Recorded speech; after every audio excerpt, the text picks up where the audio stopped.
They know Did they everybody see my? Hold on. Did everybody see my at everyone message? philosophical check. Yes. Yeah. Yeah, it looks like the coward Randolph Richardson is finally can no longer run. Oh. He's not a coward. He's really nice. He most certainly is. You don't know what the hell you're talking about. He's a coward. He's an absolute coward. I've been requesting every week for almost 10 months for him. Please don't overtalk me. I've been requesting for almost every week for 10 months for him to speak with me about his atheism. Okay. And he keeps on saying, oh, you got to make an appointment, Yet he shows up at least 3 times a week, yucking it up, guffawing and giggling on these atheist YouTube hangouts. Well, if he has time to appear there 3 times a week, he can spare a half an hour or 45 minutes to talk with me within the span of 10 months. So don't give me this crap that he's not a coward. Graham Oppie is. Oh, he's now declining. He says, oh, we can schedule something in the future. Here we go again. Ask him right now. What is the date and time do you wanna? No, that's not the game I want to play with him, okay? Because what he does is he's going to schedule people to send him text messages, okay? I want it to be spontaneous.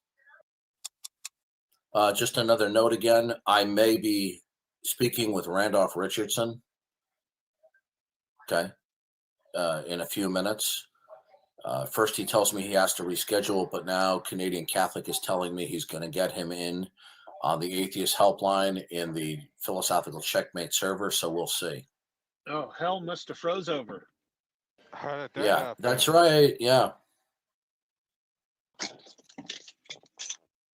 I never thought that would happen anytime soon. Well, we cornered him. I caught him listening in. He tried to wiggle his way out, saying, "Oh, he was talking to the government on the phone." But Canadian Catholic assures me that he'll be there. Oh, cool. So what's happening? What's happening? We're waiting for Randolph Richardson to go into the Atheist Helpline in Philosophical Checkmate, so we can talk after he's been dodging me for 10 months. Damn, is that helpline better than the one on this server? Well, I have mutes there, and Canadian Catholic promises that the trolling will be stopped. So, all right, I'm going over, guys. Do you have like 10 minutes? 10 minutes or 20? Yeah, 15? sure. All right, no problem. Yeah. Darth Now, just one thing. Is this? I just want to know: is this being recorded? Not by me, no, and not by Darth. Can you put it on a live stream? Do you want me to record it? Yes, please, and put it up on a live stream because I think that would be good for people to see it on YouTube. Assuming Darth is also okay with this. Darth, are you okay with this being? Crispy, Drendolf, we're friends here. You feel something inappropriate is going on, just let me know. Randolph has to go soon. So, Crispy, can you record this event for Randolph and send it completely to Randolph? Randolph wants it completely, okay? Sure. Right. Darth, this is a friendly conversation. This isn't a debate because for a full debate, you'll need, Randolph will need undivided attention. Randolph is a really good friend of mine. He and I go way back. I don't need an introduction. I've spoken with him already. All right, go ahead, Darth. I know. Come on. Okay, Randolph, I've listened to your material online. I've read your stuff that you put on the internet as well, and you seem to be presenting your atheism. Remove Sidney Winston from the room. Okay. Sidney Winston, we do not. Get Sidney Winston. Get rid of him. Yeah, get into go to the other room. Okay. Thank you for Darth. Thank you for looking at my materials. I appreciate it. Yeah.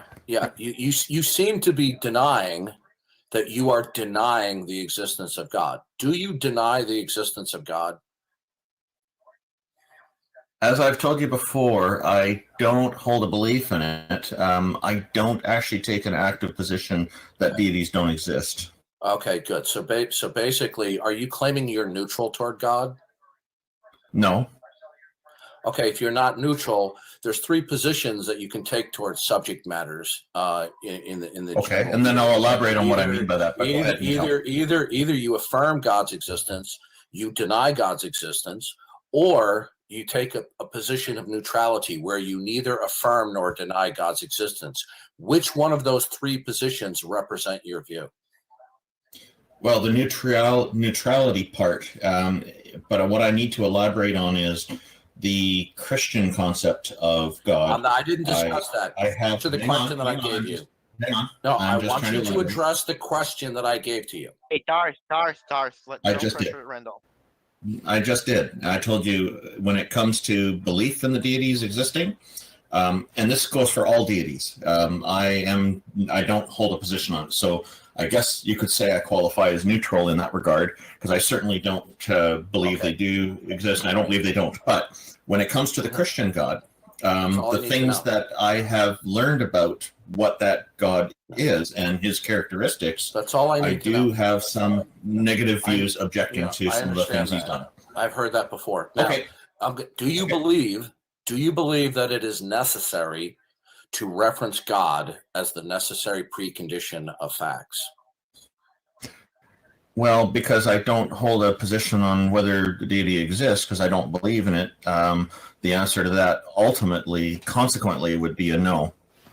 Okay, so if you believe that it is not necessary to reference God as the necessary precondition of facts, then you believe that facts exist without the necessity of standing in causal relations to God.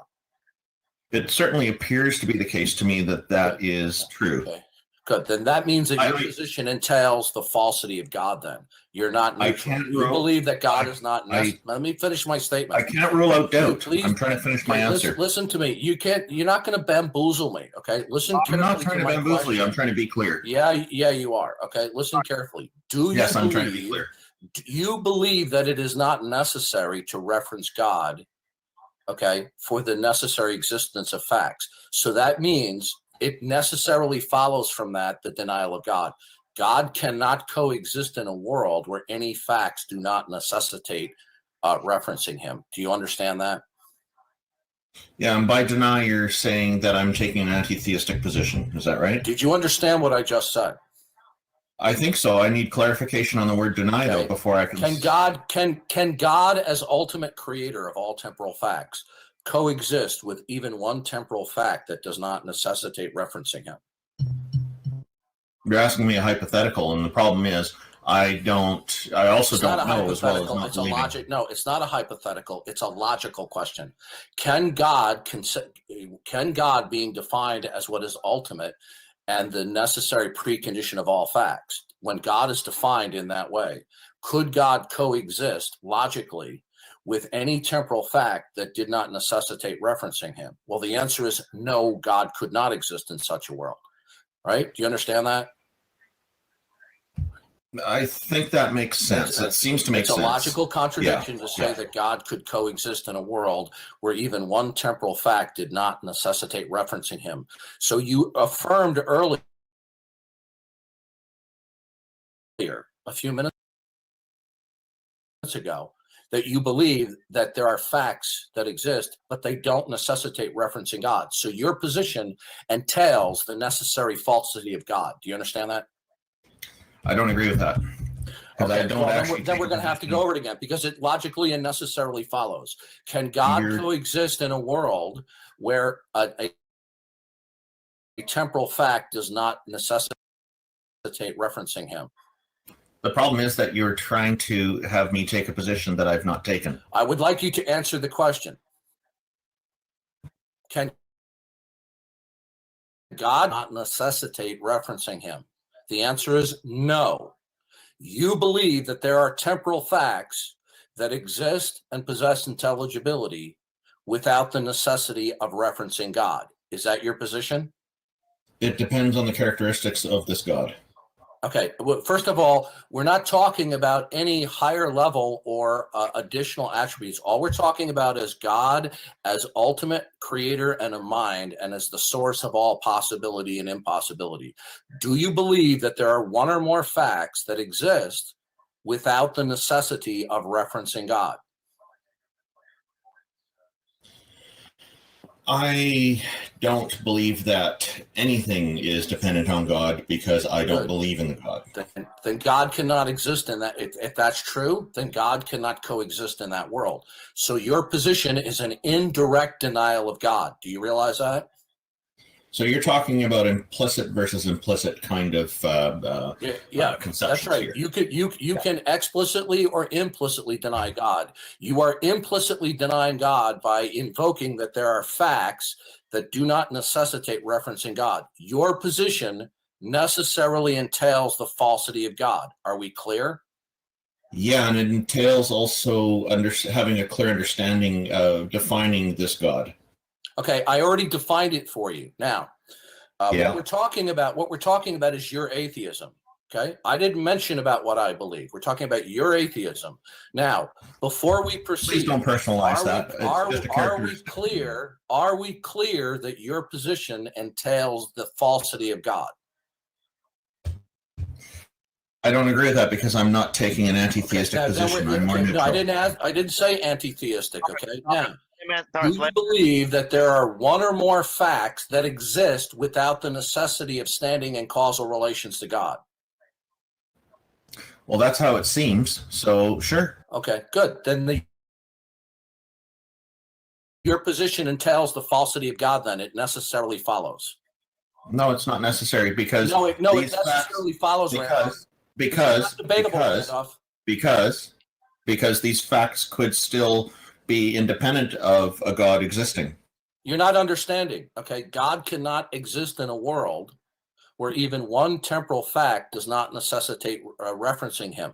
Okay, you understand there's only two worlds: world where God exists and where all temporal facts necessitate referencing him, and another world is where facts do not necessitate referencing God because God could not exist in that world. Okay, so there's only two worlds, Randolph. Now, you have chosen that the world that you're in is that there are one or more temporal facts that do not necessitate referencing God, okay? It necessarily follows that God cannot exist in that world, Randolph. You're attempting to limit the scope to two possible worlds. I'm not convinced that I gave you a true dichotomy. I gave you a true dichotomy, Randolph. It's a true dichotomy, okay? Either facts necessitate referencing the necessity of God, or they do not. That is a true dichotomy. Okay? It's one with limited scope, though. Randolph, is it a true dichotomy? No, because you've limited the scope. Okay, Randolph, if I say A or not A, is that a true dichotomy? Generally, yep. Good. So we're saying facts either necessitate God or not. That's a true dichotomy, Randolph. Yeah, you're talking about, but the scope that you've limited is to say all facts. Randolph, I have given you a true dichotomy. Okay, Are we clear now? Oh yeah, I'm clear. Okay, so there's not a third option. Now, I'm objecting to that. Okay, okay, if I say A or not A, what's the third option? Oh, but that's a dichotomy there that doesn't have a limited. If I say facts necessitate God or not, what's the third option? Some facts do and some facts don't. That's a dichotomy right there. No, because hold on. Because you're specifying facts in plural. Randolph, you can't have a world where some facts reference God and others don't. In a world where God is, because God is defined as the necessary precondition of all facts. It's definitional. You cannot have a world where some facts necessitate referencing God and others don't. Either all facts would necessitate referencing God because of the way God is defined, or no facts would necessitate God. I have given you a true dichotomy. I've explained it now clearly 3 times. The third option that you try to defeat the dichotomy, say that some facts necessitate God where others don't, that world cannot exist under how we have defined God. If you're talking about a God, if you're talking about a God who is not ultimate and the necessary precondition of all facts, that would be a different subject, but that's not what we're talking about. Okay? So we have a true dichotomy here. Are we clear, Randolph? I disagree with it being a true dichotomy. And I gave you an example Randolph, why. what's the third option? Because the last time you gave an option, I rebutted it, and you didn't give a counter rebuttal. Because you were talking. And the thing is, Randolph, what's the third option, Randolph? Darth, you'll have to stay quiet for him to answer. Go ahead, Randolph. so you're talking about multiple facts, not just a single fact. So it can't be a true dichotomy when there's multiple things that may or may not be dependent on that deity. So Yeah, you're I'm not looking understanding, at this. Randolph. Oh, I'm understanding. You're trying to limit it to. You're oblivious. Randolph, either all facts necessitate referencing God or not. Can God coexist in a world where God is defined as the necessary transcendental starting point for all facts? Could God coexist with one fact that did not necessitate referencing him? So first of all, I'm not accepting that such a deity is in existence. So I didn't ask you to accept that. It's a conceptual question. It's a thought experiment. Can God, That's correct. God is defined as the necessary precondition of all facts. Could that God coexist with a single fact that did not necessitate referencing him? I don't see why not. Okay, okay. But- This is going but right over you're- your head. But You're not but hang on. understanding. God is You're not giving defined. me- The God that we're talking about, Randolph. This is going right over your head. You're the head You're of not giving me. atheists and you don't You're, understand. you're cutting me off. You're cutting me off when I try to answer. Randolph, I'll have to mute. Darth, I apologize, but It's you to have the to let- problem. I mean, Darth, don't talk when you're muted. Basically, you have to give time for Randolph to respond, okay? okay, Randolph, listen carefully. Three positions. The We're three options you defining God. gave. Okay, go ahead. I've already explained to you that when we're talking about God, we're talking about that which is ultimate, a mind, and the necessary precondition of all facts. Can the eternal mind, God, that is the necessary precondition of all facts, coexist with a single fact that doesn't necessitate referencing him? The answer is no. Yeah, and I'm Okay, not that's- accepting that that's- such a deity is real. Okay, wow. Okay, now I didn't ask you to accept that deity was real, Randolph.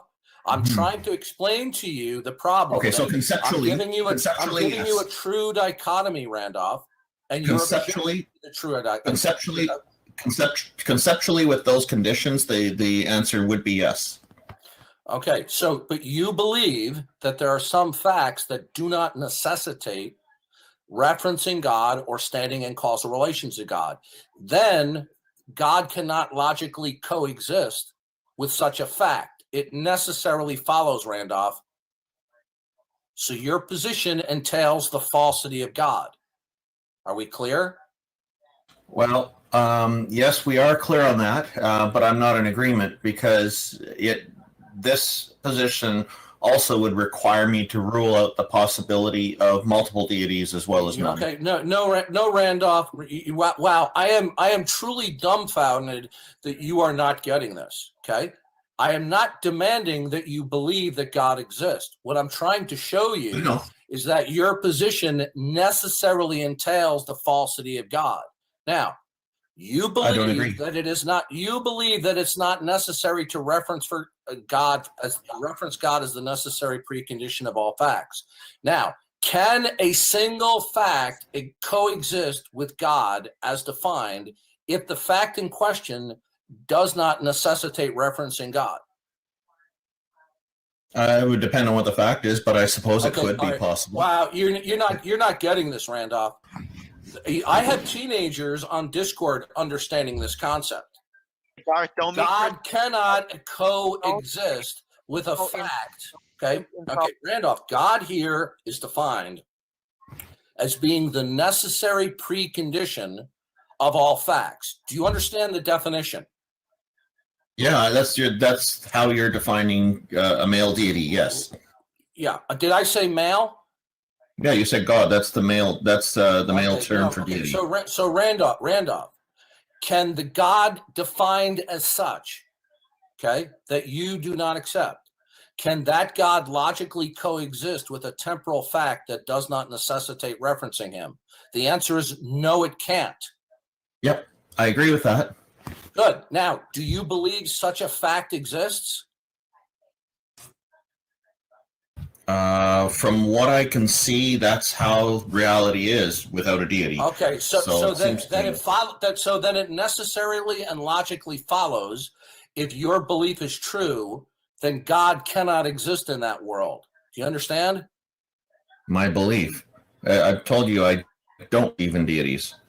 Okay, that I didn't ask you about what you believed. I'm trying to explain to you that if you believe that there are one or more facts that do not necessitate referencing God, God cannot coexist in that world. So that means that you're affirming that such a fact exists is an indirect denial and affirmation of the falsity of God. Do you understand that now? You're stating that as my belief. I told you that I agree. I didn't state that that was your conceptually belief. I with- said it necessarily and You just logically did. follows.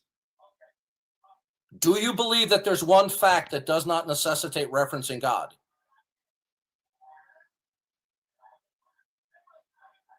Do I believe that? It seems to me that that's the case, so I say, yeah, sure, why not? So God as defined as the precondition of all facts could not logically coexist in that world, correct? Yeah, with that concept as you just stated it, I agree with that. The logic seems Right. to be correct. Right. So then your position entails the indirect denial and the falsity of God. So again, we're talking about some implicit things here. So Is your position it's not a necessarily and belief. logically? It is- Listen, it Randolph, is- is your it is- position about it is facts? not. It is not. It is not a position that I hold actively. Okay, no, listen to me. Does your position logically and necessarily entail the falsity of God when you affirm that there are temporal facts that don't necessitate referencing God?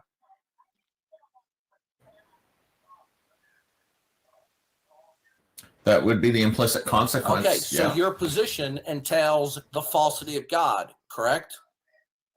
No. No, it necessarily follows, Randolph. Randolph, I explain this to people of all ages every week, every month for several years. You're the only person that seems to have an understanding of the logical entailment. If you believe and acknowledge that there's a fact that does not necessitate referencing God, then God cannot exist in that world. Do you understand that? Yeah, I've told you many times I understand that already. Okay, so do you accept that your position entails the falsity of God? Implicitly, yeah, not explicitly. Okay, it makes no difference whether the denial of God is explicit or implicit. Either way, your position entails the falsity of God, that God does not exist. Okay, is that your position?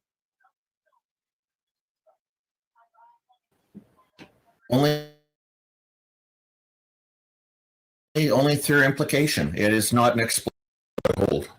It doesn't matter. It So doesn't maybe have I'm- to be explicit. It doesn't have to be Correct. explicit, Randolph. Does your position for- entail the denial of God, Randolph? No, explicitly no. Randolph, you just contradicted yourself. You just No, I didn't. didn't ask you if it was explicit. Does your position by Well- implication entail the falsity of God? No. Yes, it does. You now contradicted yourself. You just agreed No, I to haven't. this 2 minutes ago. Yes, you think I need- did. I need If to- you I affirm, need to if you explain- affirm, I need to if you explain. affirm, Randolph, you're just I need filibustering to. now. Randolph, you No. don't need to explain anything. You just contradicted Yes, I do. yourself. Randolph, Because I does think your that you position may not be entail the understanding what I mean by implicit and explicit. Just a minute, Darth, you have to give him time to explain. Randolph, just a minute. I know you have to go soon, like 5 more minutes, I guess. And Yeah. I need a you don't moment to wanna- explain. claims to be the I head need a of a moment ma- to. I need to Yeah, explain. sure. I need a moment to explain what I mean by implicit and explicit, because I suspect there may be a misunderstanding second. here. That's fine. Darth, are you willing to be quiet to let him explain? any sense that God's Oh my gosh. There's also he's just a still bunch of talking. Okay. equivocation.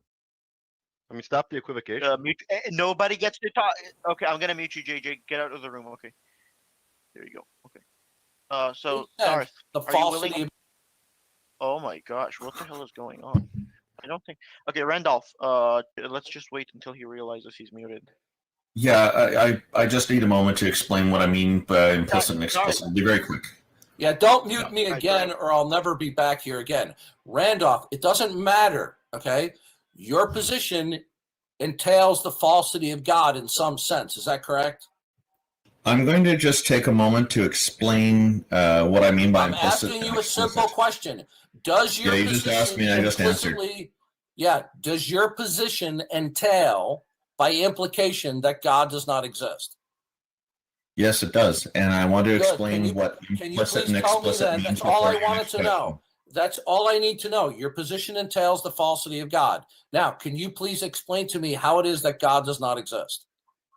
After I explain what I mean by implicit and explicit, I will do that. Please make it quick. Okay.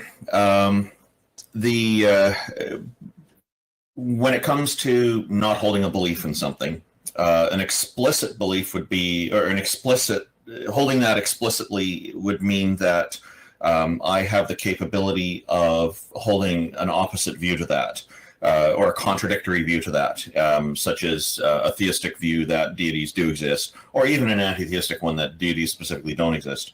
An inanimate object, such as a rock, would be implicitly You're wasting my atheistic. time here. Would be You are implicitly wasting my atheistic. time, Rich Randolph. I'm You're wasting halfway my through time. explaining. I'm almost No. done. I've given you a lot of time. I asked you to be quick. So an implicit an implicit saying that an inanimate object like a chair or a bucket of water is an atheist would be implicitly correct because those things are not capable. Randolph, holding you're a completely belief. off topic I'm not here. done. You're running I'm the not clock done. out like No, you did no, on no, MathBase no. channel. You will allow me to finish this because I'm trying to give clear answers here. Yeah, no, And you're so- filibustering. I'm not. I'm almost You done. are. No, I'm almost done, and this is also for the benefit of the audience. So, Okay, good. I hope you'll be implicitly, inanimate objects would be not believing in deities, but it's only implicit. It's not explicit because inanimate objects are not capable of This holding is any kind of completely beliefs. off topic, Randolph. So This is why I said Now- you're wasting my time. This is completely off no, topic. This time is I've given you a lot of time. Okay, I've yeah, given you and a you're lot of wasting time my here. time. You're dodging the issue. All right, again. all right, all right, Your all right. position I told you I will entails answer the after I falsity of explain. God. Wow, And you interrupted Rick, on the last few words. because you're filibustering. No, I'm not. You have Randolph, plenty of your time. position can your affirmation that there is one or more facts that don't necessitate referencing God, does it logically and necessarily follow that God cannot coexist in that world? Yeah, again, as I told you, it's not a view that I hold. But Okay, no, I didn't ask you if you hold that view. I said, does it logically and necessarily follow? Implicitly, I agree conceptually, and so You're implicitly, Not you answering could my say that I question, hold that view. Randolph. So I'm Randolph, trying to, but you're logically, interrupting no. me. Randolph, I am you are trying to, but filibustering. you're interrupting me. No, you're I'm trying not to answering answer, the but you're question. interrupting me. No, I'm interrupting you because you're not answering the question. You're wasting. You're not my giving me You're time. filibustering. Randolph, No, I think you if don't like my affirm- answers because listen I'm being carefully. clear. Randolph, if you affirm that there is one fact that does not necessitate referencing God as the necessary precondition, I did affirm that. That's logically correct. does it logically and necessarily follow from that God cannot exist in that world? By implication, you asked, and I already answered that. Yes. Is that a yes? Good. Then your position entails that God cannot exist. That's not my position because I don't hold the you're anti-theistic not. position You are. explicitly. You are completely in denial here. Do you affirm No, that I'm there are not. facts that exist? Do you affirm that there are facts that exist without the necessity of referencing God as the precondition? That seems to be the case to me, yes. Okay, good. God cannot exist in a world like that. Thank you for admitting that. Okay, so good. Then you are agreeing then that when you affirm that there are temporal facts that don't necessitate God, God cannot exist, right? Yeah, I told you I agree with that logic. That makes sense. Good. Can you I don't please have a problem explain with to me that then, concept. how is it then, how is it that God does not exist? Well, that's I just don't gonna hold that follow. position. That's Yes, just you going to do. follow It from. necessarily follows from your claim that there are temporal facts that do not necessitate him. It necessarily follows, and you just agreed to it. It's just going to follow from the fact that he doesn't believe in God, that God doesn't exist, Doris. I you still told you there, by Randolph? implication. You even asked me by implication, your words. And So I'm your here. position entails the falsity of God. Now, I want to know, how is it that Implicitly. there is no God, Randolph? That's right. How is it that there's no God, Randolph? I don't explicitly hold that position. You don't have to explicitly hold it. It's entailed.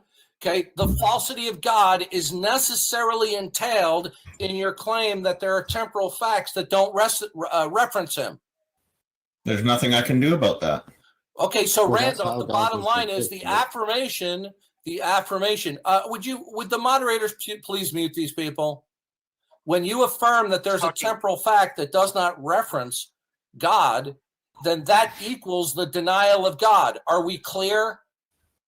Only implicitly it does. We're cleared partway there. It doesn't matter. There's not this only, because an implicit and an explicit are both denials of God. So your position, whether I don't it doesn't hold it matter explicitly. whether it doesn't matter whether it's implicit or it doesn't matter whether it's Yes, it implicit or does. explicit. No, it does Yes, not, it does. Randolph. Randolph, God cannot exist in your world where facts do not necessitate referencing him. Is that true, Randolph?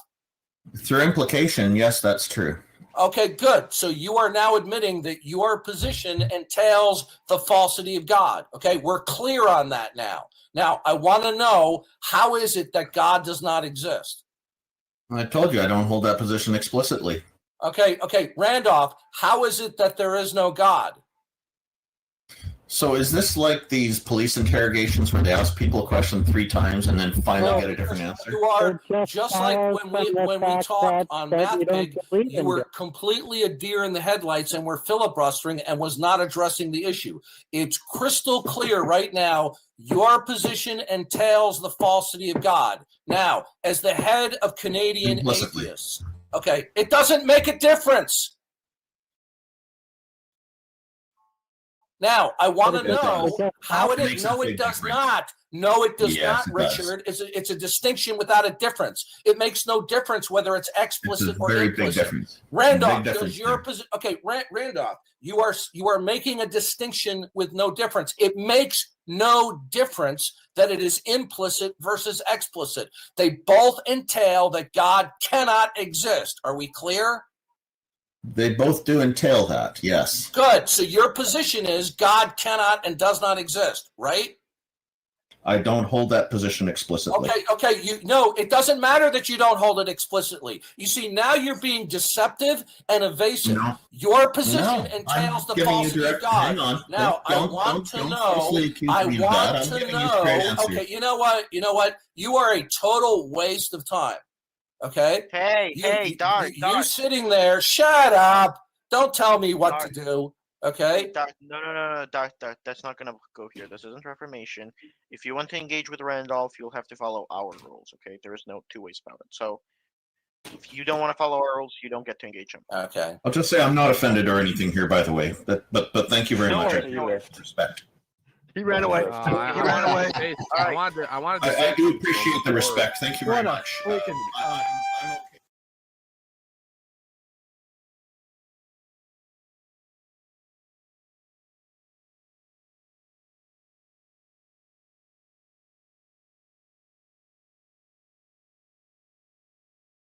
Hey, Tom Rabbit! I hope you got this for your recording. Hey, YouTube out there. Tom Rabbit likes to record these. Hey, Tom Rabbit! One of our first questions will be from a Christian apologist, by the way, but he's a fan of your work and he would like to ask a question. But we're going to get to that. So, Detroyer, please take it away, and everybody, let's go. Welcome, everyone. Today, we are pleased to welcome Professor Massimo Pigliucci. He is Professor of Philosophy at the City College of New York, has PhDs in Philosophy of Science from the University of Tennessee, and Biology from the University of Connecticut. A few moments later. So next, I think we had a couple questions. I think Darth Dawkins wanted to ask a couple questions. If he's a Christian apologist, and so if you want to move on at some point, just let me know. But if you want to ask your questions, you'll have to unmute.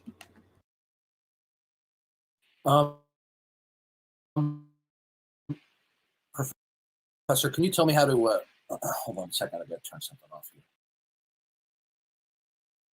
How do I pronounce your last name? Pigliucci. The G is basically silent. Pigliucci. Pigliucci. Don't worry, call me Massimo. It's much easier. Maximo. Okay, I apologize for botching that. No worries. Sorry about that. I had to turn off some software. I understand that you're an atheist. Do you hold to the position that God as ultimate creator does not exist, or do you hold to the lactheist position? What I mean by atheist, when I use the word atheist, I mean it literally in terms of the original etymology, that is atheists, without a positive belief in God. So an atheist, in my conception at least, is not somebody who says there is no God, because that's an absolute statement. That's falls into the 0% belief that I was talking about a minute ago, and I don't think that's a rational statement to make, because it's possible that there is a God out there, depending on how. Are you a naturalist? Oh yeah, I'm definitely a naturalist. But before we get to naturalism, let me finish that thought. So when I say that I'm an atheist, I mean that I don't have sufficient reasons or evidence to believe in any particular kind of God. So, but because that position is not at zero, I'm willing to entertain arguments and evidence. Okay, as a naturalist, do you believe that what is fundamental to reality, the source of all possibility, is impersonal?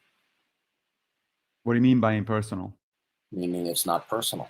It's not a mind. Yeah, that's right. It's not a mind. Yeah. Okay. Do you have a rational justification or evidence to support that? That to me is the wrong question. So everything that we know from modern science, from the way we perceive the world, etc., does not indicate that there is a mind at the foundation of reality. So if one makes your position, do you hold that what is fundamental to reality, that is I just told you what my position is. Okay. I said that I don't believe that there is a mind at the basis of reality. However, when you ask me why, what proof do I have of that, I'm replying that I don't need any proof. The burden of proof seems to me on the people that claim that there is such a thing. Okay, but you do hold that what is fundamental to reality is impersonal. Okay, so do you have a justification for that? As I said, there is no evidence of the contrary. That's my justification. No evidence to the contrary. So you decided that all the facts that you're acquainted with do not necessitate referencing a God as the personal ultimate. Well, how did you determine that? Because I don't see the as I think it was Pierre-Simon de Laplace famously put it to Napoleon. I don't see any reason for that hypothesis. No, you decided that all the facts you're acquainted with. I didn't decide anything. I arrived at a conclusion based on my understanding of the world. And that conclusion is, I see no reason to believe that there is a mind at the basis of reality. Okay. So you believe that facts do not necessitate referencing God as the ultimate necessary precondition? Correct. Okay, how did you determine that? I'm thinking that there is something here that we're talking past each other. No, the determination is what question. Yeah, no, it's not really a straightforward question. You know it is. Okay, you either believe that it is necessary to reference God as the precondition of all facts. And I already said I don't. Or you don't believe that. Okay. So what is your justification that all facts indeed I already gave you that also. I said that I see no reason based on my understanding of what science tells us to invoke any mind fundamental to reality. I'm not asking you a therefore I don't. Question. I'm not asking you a scientific question. No, actually, I'm asking you a metaphysical question. Okay. Now, yeah. See, the problem is that metaphysics, that when it's completely disconnected from empirical evidence and therefore from epistemology, serves no purpose at all. Okay, so you will either believe that what's fundamental to reality is either a mind or not a mind. Okay. Now, if somebody says that they believe what's fundamental to reality is a mind, in order for you to accept that, you would need a justification or evidence to support. That's your criterion of belief. But you are not following that criterion of belief when you adopt what is fundamental to reality, the source of all possibility, that it is not a mind. Are you conceding here that you do not have a justification, that what you do positively believe, that what is I'm fundamental not sure to that we're reality is not a talking lie? this. I'm not sure we're using the same language here. I told you what the justification is already 3 times. I don't think I need to repeat it a 4th one. Yeah, what you said is you see no reason to believe, but that means that Correct. you've decided that all facts are independent of God. How do you know that? One more time, because I see nothing when I interpret anything about the universe, anything about how the world works. If somebody says, "And that was made by God," that adds absolutely nothing to the explanation of what I'm seeing. Therefore, it's an unnecessary hypothesis, and Okay, therefore, but I'm not then- contemplating. But then you believe that facts are independent think- of God. So I'd like to know, how did you determine that? I just told you, and apparently we're not gonna get past that point. So I think we should move to the next one. Yes, yeah, that's a good idea. We'll move on. Yeah, may I ask a voice question, please? Sure, absolutely. Okay, wonderful. Yeah, Dr. Pigliucci, big fan, have been following your work for a while. Later that same evening. By the way, do anyone in here know who Massimo Poligio is, or however you say his name? No. He's everyone in the room. He's a atheist philosopher who debated William Lane Craig. I got the guy to fold in 5 minutes. Less than 5 minutes, he folded like a cheap lawn chair. Who's So the guy's this is name the again? Massimo Poligio. He's just on another server, and I was able to question him first. And he actually got pissed and almost had a hissy fit that he gave an answer that we would expect a sophomore in high school to give, and he had a hissy fit because I kept on pressing him on the question. Who did you? Who recorded it? I tried to record it, but I was getting too much background sound from Audio Hijack, but I'm sure somebody recorded it. I'm sure that Canadian Catholic recorded it, so I will post. What was the the guy's name again? Massimo Poligio or something like that. He's an atheist philosopher, and I got him to fold and almost have a hissy fit with me in less than 5 minutes. Yeah, please post the link if you find it, please. Yeah. Let me message Canadian Catholic and see if I can get that. What was the nature of his folding? How did it take place? The same question I ask him all the time. I said, do you believe it's not necessary to reference God as a necessary precondition? And then he just tried to, kind of present lactheism. And I said, yeah, but then you believe then what is fundamental to reality is impersonal. And he says, that's right. I said, good. What's your evidence or rational justification for that? He says, because I don't have a reason to believe that it's personal. I said, well, but you told me you need a rational justification for what you believe. I said, so either you believe what's fundamental is either personal or impersonal. So you believe it's impersonal. So I said, so what's your evidence for that? I said, because if you don't have evidence for that position, I said, then you're violating your criterion of belief. He was so bad, okay? He was so bad, I thought I was talking to a 17-year-old atheist teenager. Okay? And this is a big cheese atheist philosopher. And I got him to fold within just a couple of minutes. I'm going to try to get the recording. You'll probably have to wait until the AMA is over for the recording. No, what he can do is whatever his app is, he can find a file and duplicate it and send that to me or provide a link. Did you listen?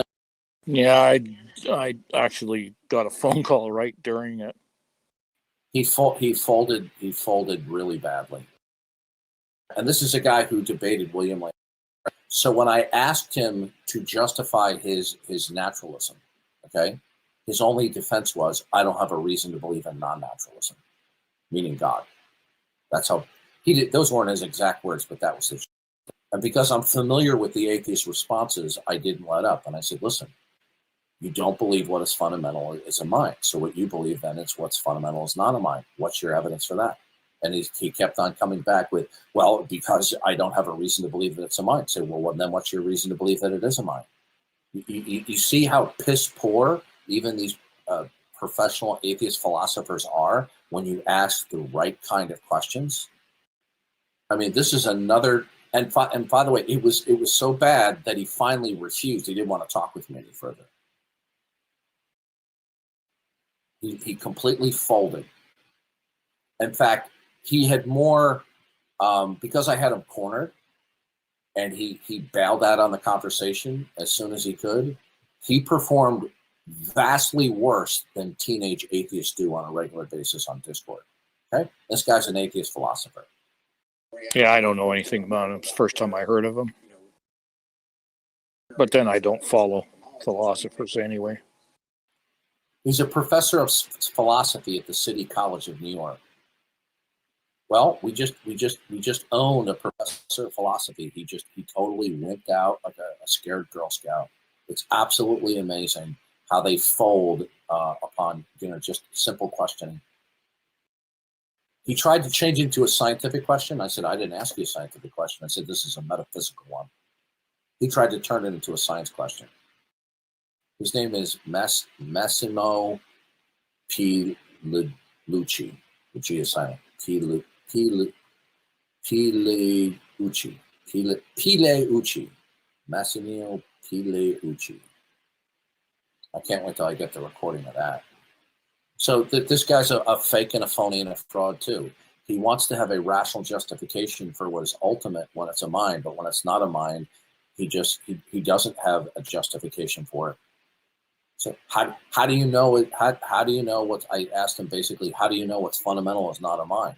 You know what his answer was? He goes because I don't accept that it is a mind. This guy's a professor of philosophy, folks. By the way, did you get that, Tom Rabbit?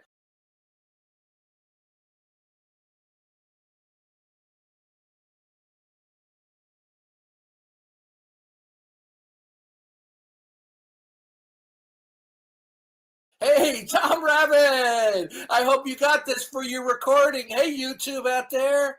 Tom Rabbit likes to record these. Hey, Tom Rabbit! Actually, he has a question for you before we start. Why are you called Darth Dawkins? I used to call myself Duncan Dawkins with the floating head of Richard Dawkins and a hot cup of coffee. But I debated an atheist, and he was so disturbed by the debate, he said I was evil, and he called me Darth Dawkins. So I took it. It just stuck. Oh, that's pretty cool. Okay. Yeah, And why Dawkins? Is it just like a passing fancy for like? It was a caricature and a spoof on Richard Dawkins. Darth Dawkins is appropriate because I find atheist lack of faith disturbing. Yeah, that's cool. I like it. I like the Star Wars reference, man. Star Wars, everything is good. So I can definitely agree there. So yeah, welcome to the channel. It's the first time we've really had a proper discussion. We had a very brief encounter once before, I think it was. So it was I think it was about a year ago, and it was about a 20-second interaction. So we didn't have a real conversation, nothing really substantial. So so I'm going to make the argument here that actually, here's the thing. I'm going to say that I am an agnostic, and I believe that I can be rationally agnostic of a tri-omni, an omnibenevolent, omniscient, omnipotent creator who is the creator and sustainer of the universe and of all being, shall we say.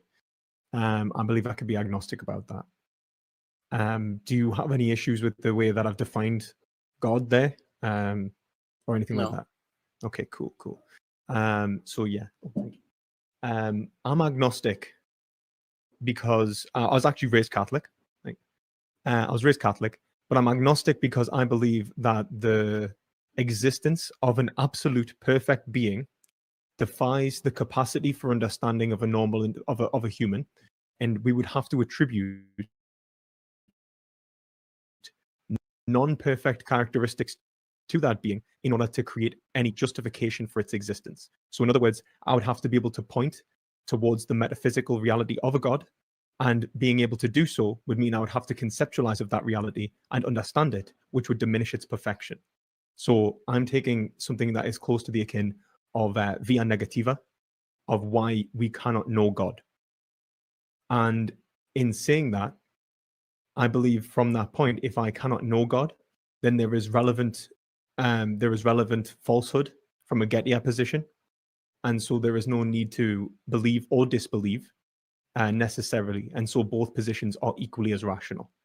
So that's my position outlined. Are you maintaining that you're neutral toward the existence of God?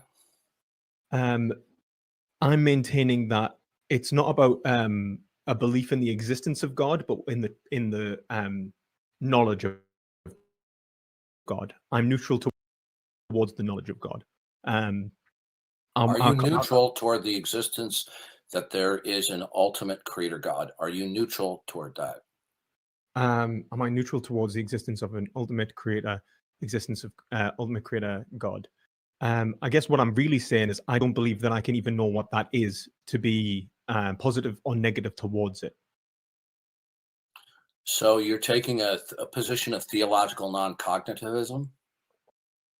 Theological. Could you outline what that is? I've never come across that term before. Sorry. That's the belief that the invoking of God is unintelligible or meaningless. As in like the concept of God. Okay. Let me ask you this question. Yeah. Okay. Do you believe that there is something that is fundamental and ultimate in reality that dictates what's possible and impossible? 1 second. Apparently, there's a horrible echo coming through. Let us know, chat, if the echo has went away. Do I think that there is something in reality which makes it possible or impossible, as in like what dictates what can and cannot be? Let's think about that. I'm unsure as to whether I would say that there need be an ontological something ontologically that would explain the existence of opposite powers. So I could say, like, what I would really say is that something being and not being are possible without the existence of something which makes them be and not be. I don't think there necessarily need be a creator or sustainer of being and non-being itself. So you don't believe that there's anything fundamental dictating all possibility and possibility? It's not that I don't believe; it's that I don't believe I can make a knowledge claim about something. Okay. So you don't. I didn't ask you if you had a knowledge claim. I asked you, do you believe? And are we defining belief as something that is like personal faith? Do you believe that there is something in reality that is fundamental that institutes and dictates all possibility and impossibility? Yeah, I want to know, do you believe that there's anything that is fundamental and ultimate that institutes and dictates all possibility and impossibility? So, do I believe that there is something that is fundamental that dictates possibility and impossibility? I don't have. I would say that I don't know. In terms of having a knowledge. I didn't ask you if you know. I didn't ask if you know. Okay. Do I believe that there is? Whether I think. Okay, 1 second. That's quite a specific metaphysical claim. So just give us a second. Okay. Do I believe that there is something that it dictates about? I have no idea. If I'm honest, I have absolutely no idea. So you don't have a belief that there's something fundamental that dictates all possibility and impossibility then? I don't have either belief or disbelief because I don't necessarily understand what that would relate to. Are you without a positive belief that there is something fundamental that dictates all possibility and impossibility? Am I without a positive belief that there is something fundamental that dictates all possibility and impossibility? So do I lack the positive belief? Do I lack the positive belief in God? I didn't mention God. But it's kind of applicable. I didn't mention God. That's fair enough. Okay, so then do I believe that there is something that sustains?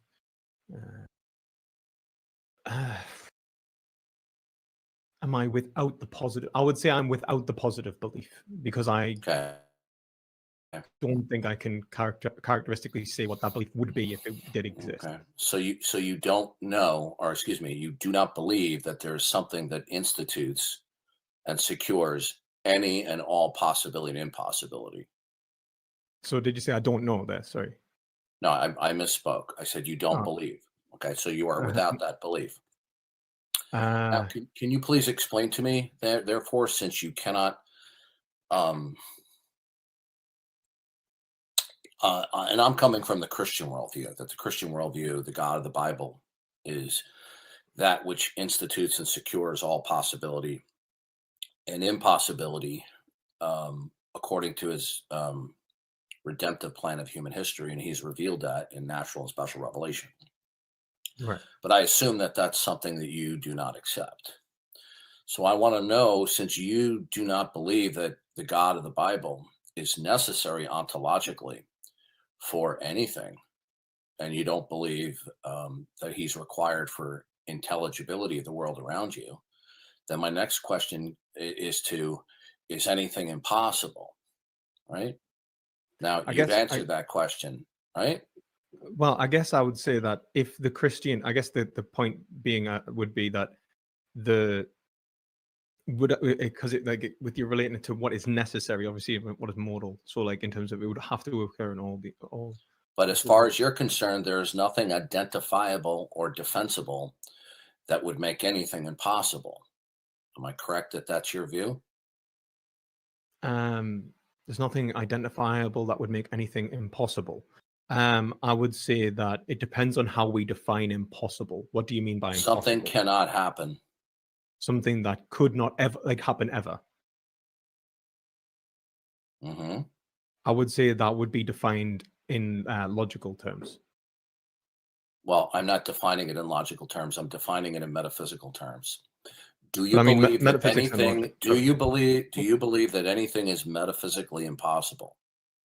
Do I believe that something is metaphysically impossible? Yes. Anything. What is impossible?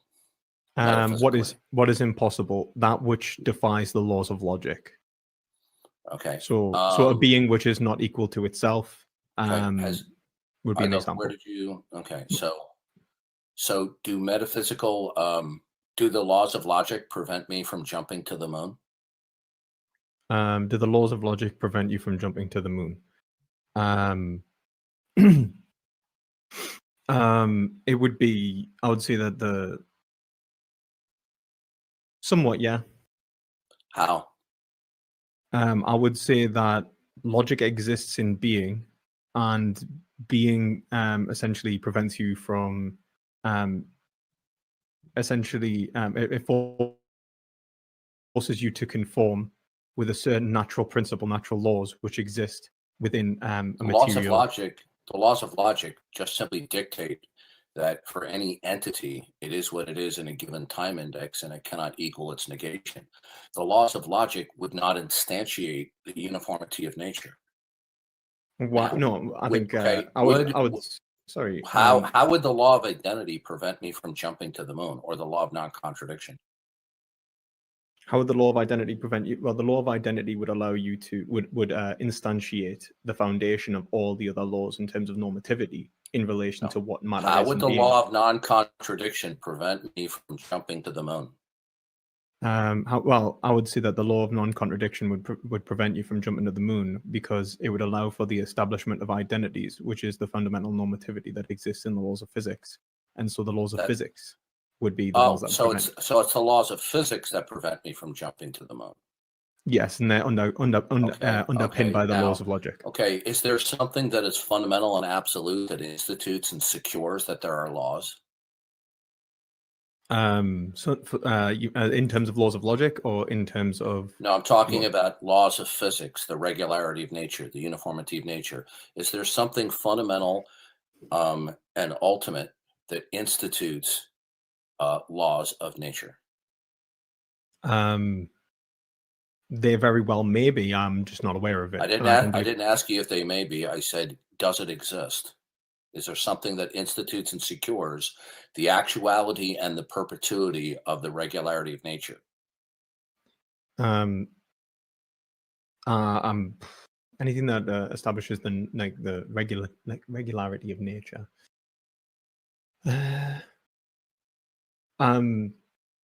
So are you just claiming the laws of nature are just there, and there's no reason why they exist, that they haven't been imposed and sustained by something? I'm saying that they very well may have been imposed, I'm or not they may asking not you have been imposed. I'm not asking you maybe questions. I'm asking you what is from your perspective, since you claim you do not need the God of the Bible and this revelation of himself about that he is in control of this world, right? Since you don't need that, I want to see if you can speak coherently about your world when you reject the God of the Bible. Now, in order to speak intelligibly about this world, you're going to need some preconditions or prerequisites. One of those is going to be the uniformity of nature or the laws of nature. You said, I can't jump to the moon because of the laws of nature. And I ask you, has something instituted, put into place that there are laws of nature and sustains it? Okay. Is there something that has done that? Well, this is the thing. I could refer to the regularity of nature without being able to explain sufficiently the regularity of nature. So I could say nature is regular. And then how do you know it continues? How do you know that the future will be like the past? I don't. Well, then you can't say it's impossible for me to jump to the moon. I could say that it's. Is it impossible for me to jump to the moon? I could say that it's impossible given the. Is it impossible for me to jump to the moon in the next 10 minutes? I would say that it would be highly improbable. I didn't ask you that question. Let's say, would it be absolutely impossible? Yeah, I would probably say it would be impossible. I didn't say absolutely. I said, is it impossible? Yeah, it's impossible. Okay. Now, so you're making a statement about the future. Okay.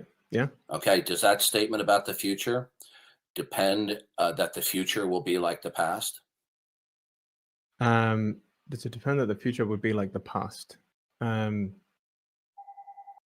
do I feel like I'm in Hume's and probability of induction? Well, you have a very big problem that you're going to have to cross. One second. So, do I think that the future it must be like the past in order to make claims about the future?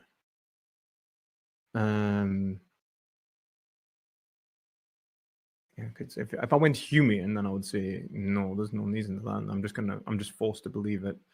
Well, you're making a claim that it's impossible in your non-Christian world, a world that is not attributed to the God of the Bible, that it's impossible for me to jump to the moon because of the regularity of nature, and that the future will be like the past. Okay, will the future be like the past? Do you know that? I guess there comes to a point when whether I can make a knowledge claim about the future in general, without because it's an unverifiable statement. Do you have a justification that the future will be like the past? So what I would say is yes, I think that you can make a justifiable argument in relation to the future being like the past. What is it that institute? We're not talking about probability because that's not necessarily true. Will the future be like the past? I can't say it will or will not because I can't have a knowledge claim for that. So all right, and then you can't. If you can't tell me that the future will be like the past, then you have no grounds to say that it's impossible for me to jump to the moon in the next 10 minutes. No, I can. I could say that I could say it's impossible by the definition of the word impossible. But it depends on if you were to say that now you're playing word games. We're just talking in normal language. Okay, no little mental verbal gymnastics here. Is it impossible for me to jump to the moon in the next 10 minutes? You said yes. I said, why? And you said, well, there are laws of nature, physics. I asked you, will the future be like the past? Right? And you said yes, but you cannot rationally justify that, can you, in your not God world? I can, based on probability. That's what I said.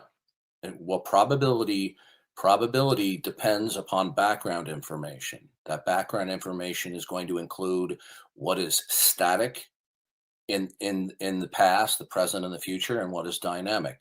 Do you know what, if anything, has been secured by what is fundamental to be static in perpetuity? I'm not sure if I understood that. Could you see that in different? Is there in different something words? at a fundamental level that imposes that some things will indeed be static in perpetuity? Yeah, the law of logic, the law of identity. No, the laws of logic don't stand in causal relations, my friend. Well, I mean, what do you mean the laws of logic don't stand in causal? The laws of logic do not stand in causal relations. What do you mean by that? They Can don't. you Would explain? you, yeah, the Exa- laws of logic just simply state that something is what it is, and it Mhm. cannot equal what it is not. It doesn't dictate that there's a cause and effect relationship between events or particulars. Now, if you'd Oh, like to right. argue- Oh, if right. you- if Okay, you'd I like- see what if you're you'd saying. like to- Okay. If you'd like to argue for that, be my guest. Okay, right. I see what you're saying. You're not logic doesn't instantiate causation. And, Is and that- by the way, you keep on invoking laws of logic. Are these universal, absolute, and invariant? necessary, yeah. And how do you know that anything's necessary? It cannot be doubted. Okay. The fact that it cannot be doubted does not instantiate it. How do you know? How do you know? How do you know that anything is universal? Well, before we get onto that, because I think that's a separate point, do you want to continue the line of question in relation to the causation? Because you were asking us about whether I could instantiate causation. Well, actually, you're trying to invoke that are both that are real. You can't do either. Okay. Is there something that imposes either one of these at a fundamental level in reality? Is there something fundamental and ultimate that imposes and secures in Causation perpetuity? and laws of logic. Is there anything that is fundamental and ultimate that institutes and secures the causal principle, the uniformity of nature, or laws of thought? Is there anything that imposes that at an ultimate and fundamental level? I do not know. Okay, then if you don't know, then you have no business saying any of those things exist. Oh, no, I can. I can say that if No, so, you don't based know on that the you based don't know on that they've been the you don't necessary know- based on the No, necessary you assumption. can't say anything's necessary. You can. It's No, for me to no, be you able to make can't. for me to be able to speak. No, you can't say anything's necessary because you don't know what is ultimate and fundamental dictating anything. I'd say that it cannot be doubted. If it was doubtable, then Well, doubt requires reason, does it not? it does. Okay, in your world, if nothing is designated to be fundamental and ultimate, then what grounds do you have at a metaphysical foundational level for reason? Is there anything that instantiates, that institutes and secures that there is going to be actual anything static or continuity? There is nothing in my worldview that I can point to that necessarily instantiates reason. It is simply undoubtable and therefore necessary for any argument. In order to doubt, must reason be a viable concept? Yes, including the doubt of reason. Could you reason? Okay, doubt requires reason, does it not? It does. So we can't doubt reason without reason. Now, reason or doubt requires reason as a prerequisite. Do you agree? I absolutely agree.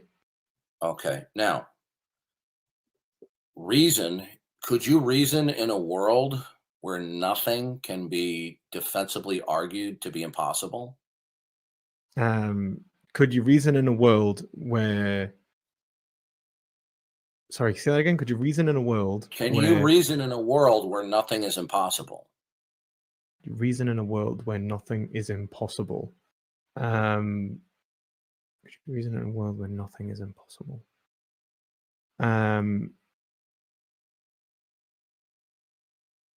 If it like this is a how are you defining impossible? Does it include the so could something be impossible? Nothing is impossible. Anything and anything can happen. Anything and anything can happen, including something that which for defies. example, me scratching my nose, okay, could produce 4 Eiffel Towers. Is that impossible? Right. What I'm really concerned with is whether something could be itself and not itself. Listen, I'm asking you very clear, circumspect questions that the people, my interlocutors on a day-by-day basis, don't have any trouble answering. You seem to be tying yourself in knots, answering questions that other people don't have trouble answering. Oh, maybe that's true. I just want clarity from this, so I just want to make sure that we're on the. Like, I'm on the same making level. myself very clear. I've done so several times. Well. Okay? Maybe Is that's anything, true. Is but that anything doesn't mean that I don't identifiably and misunderstand, defensibly? or Is that I anything necessarily will. identifiably or defensibly impossible? Is anything identifiably or that is In a impossible? world, Yes. In a world. Okay, what is it? What is it at a fundamental level, ontologically, that imposes what's impossible? And please don't say the laws of logic, because we've covered that. You haven't defended. You haven't defended. You haven't defended the actuality of the laws of logic. You've just said they're true because you can't doubt them. Yes, that would be necessary. Necessary. No, the fact, no, you don't know what anything is necessary because you don't know what's fundamental and ultimate that would dictate that anything is necessary. Well, my question, like, if I may, I want you to focus on what I last just said. What do you think necessary means? I want you. Okay, it means it cannot not be. Yeah, that it need be essential. Like fundamentally essential. Okay. Is there something that is ultimate and fundamental that institutes and secures that anything is necessary? The only thing, and I'm talking ontologically. Well, my point. Well, one, I would say that the laws of logic exist in being itself. The laws of logic don't stand in causal relations. You just jumped from one argument to the other. The laws of logic do not stand in causal relations. Okay, so the laws of logic don't stand. Since you're going to say that something's necessary, I want to know what it is at a fundamental and ultimate level that would institute and secure that anything is necessary. Do you have anything defensible that would implement and secure that? There is nothing that could show the necessity of logic sufficiently.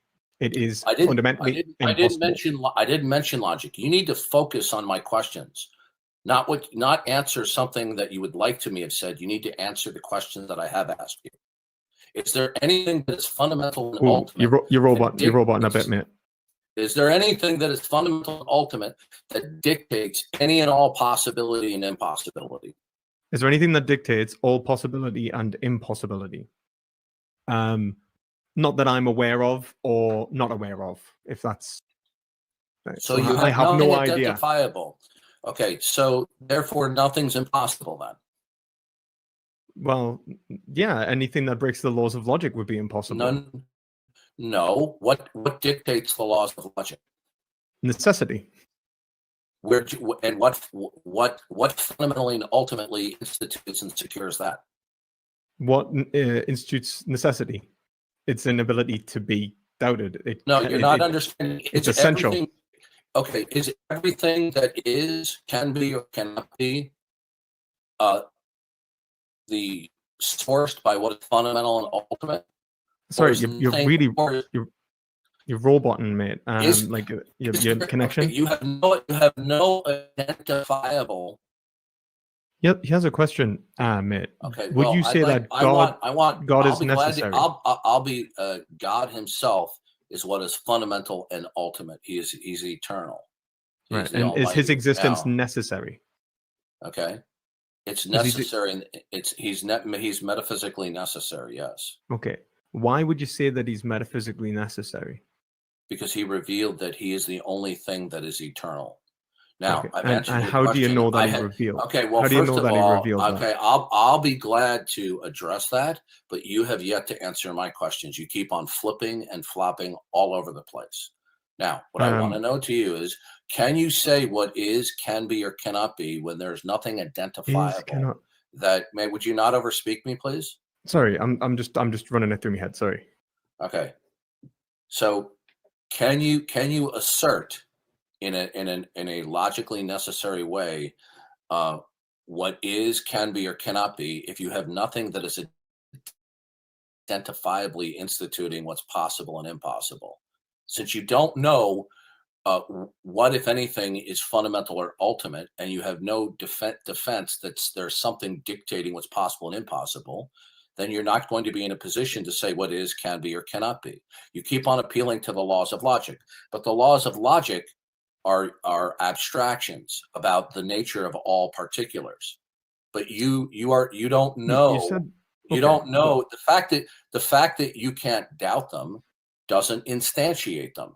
I want to know how you can assert anything that is necessary when you don't know that anything is fundamental and ultimate, dictating everything. Well, here's actually, I guess, the point. I would say that there cannot be knowledge in relation to something which is absolute and ultimate, because it goes beyond comprehension, because it would require something that goes beyond human capacity. So then you would have to tell me how you can know God without attributing something which is non-absolute to him. You're changing the subject now. You're baiting and switching. Now, everything you just said is wrong because there are rocks. Listen to me. Okay. Everything you just said is categorically wrong because there are rocks on the moon. Do you accept or reject that? Wait, what? Everything you just said is wrong because there are rocks on the moon. Do you accept or reject that statement? I have no idea what that means in terms of how it's relevant. There are rocks on the moon. Therefore, everything you've said is false. Do you accept that? No, I do not accept that. Okay. Well, how would you rule that out in a world where nothing is defensively impossible? Well, I would say the laws of logic are always necessitated, which is the necessitation rule in modal logic, which is why all possible worlds include logic. No, how would you know what's possible if you don't know what is fundamental, ultimate, dictating what's possible? What's possible and impossible are contingencies. Okay. No, they're not. Okay, listen to me. What's possible? We're not talking about abstractions here. We're talking about the real world. Okay. We're not talking about your vivid imagination. All right. What we're talking about is the ontology of existence. Okay. Okay. What is, can be, or cannot be ontologically? Is there something that is fundamental and ultimate, that is the source and the basis of why anything is, can be, or cannot be ontologically? That question cannot be answered. If you can't answer that, then you need to be quiet in your non-Christian worldview, because you're not going to be in a position to say what is, can be, or cannot be. The only way That's that not we true. could, good, then how would you be able to know what can be ontologically then? How do you do that? So you would build it up from the necessitated basis of being, nothingness, and reason. No, listen to me. That is mumbo jumbo what you just said. Okay. Is that mumbo jumbo? It's mumbo jumbo. Please tell me what is fundamental and ultimate, dictating and securing what is ontologically possible and impossible. What is it? There is no way to define something which is external to possibility by definition.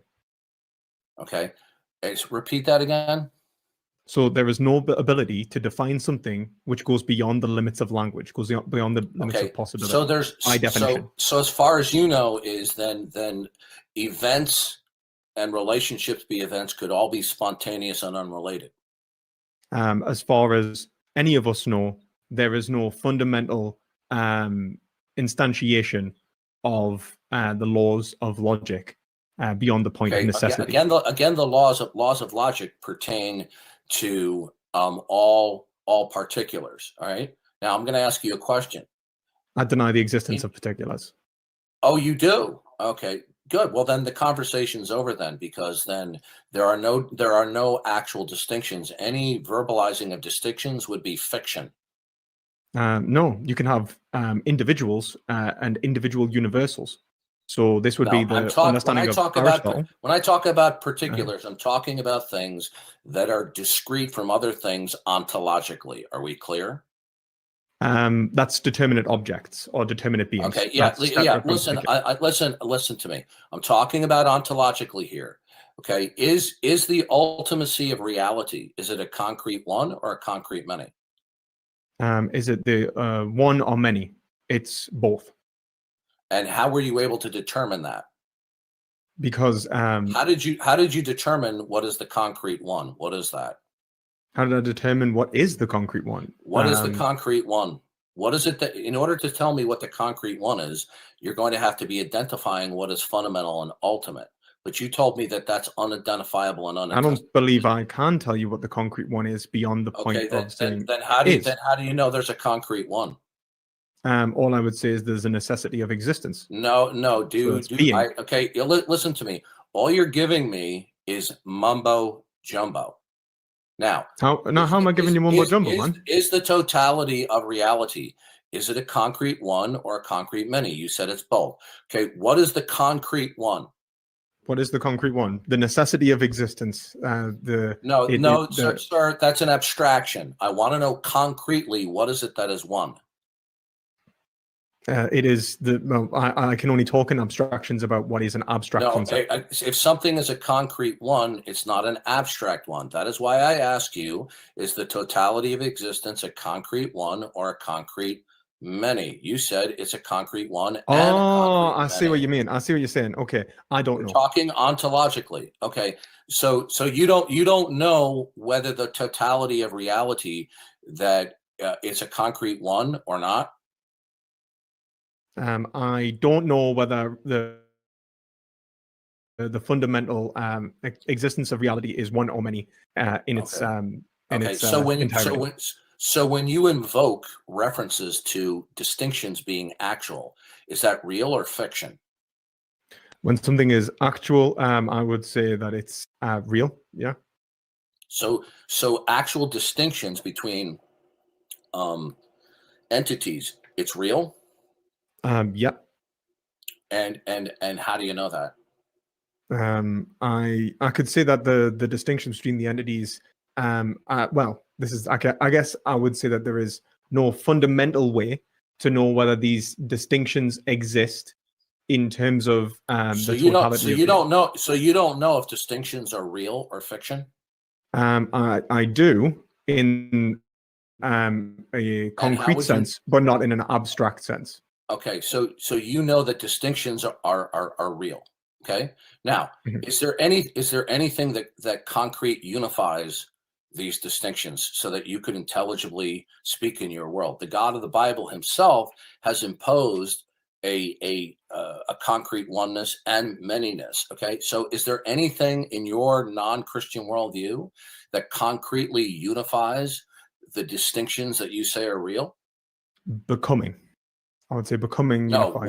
what is it concretely that imposes and sustains that the unity among the diversity of entities is real? Wait a minute. Wait. What do you mean by concretely? Because are you saying that God? Then what do you mean by? I'm not talking about. What do you mean by abstract concrete? unity. Okay. What do you mean by concrete? When God created this world, okay, He introduced an array of distinctions of particulars. He then imposed at various levels categories, classes, right, and universals. They are imposed by God and they are sustained by God, but you don't accept that. But how would you know that they were imposed and sustained by God? Well, we would know that by God revealing it. Now, I want to know from you. I want it. Please don't overtalk me. Well, I haven't had a chance to ask you any questions. I want to know from you. Well, you see, you wanted to establish our discussion here was about the viability of agnosticism, right? I'll be glad to discuss my worldview in short order, but we haven't finished the first topic. You want to pretend like you did an effective case. You have done none of the such.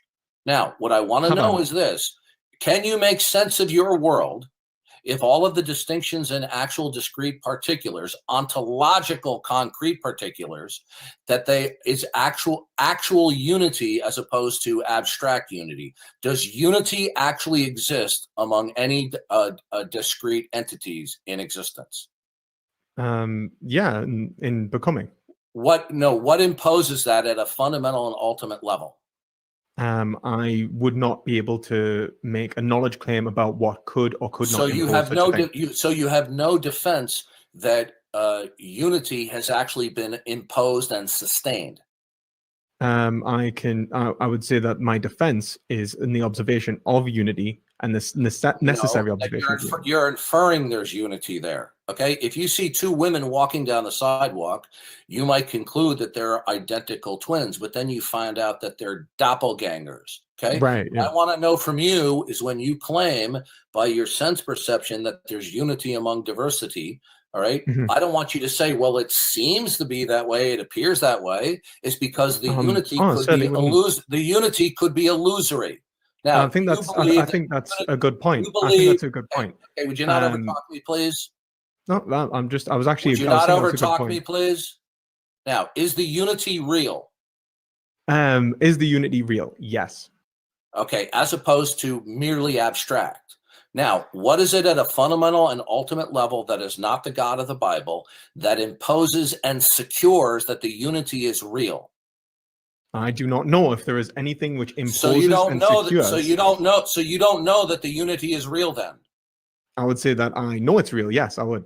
Okay, what is it that imposes and secures that?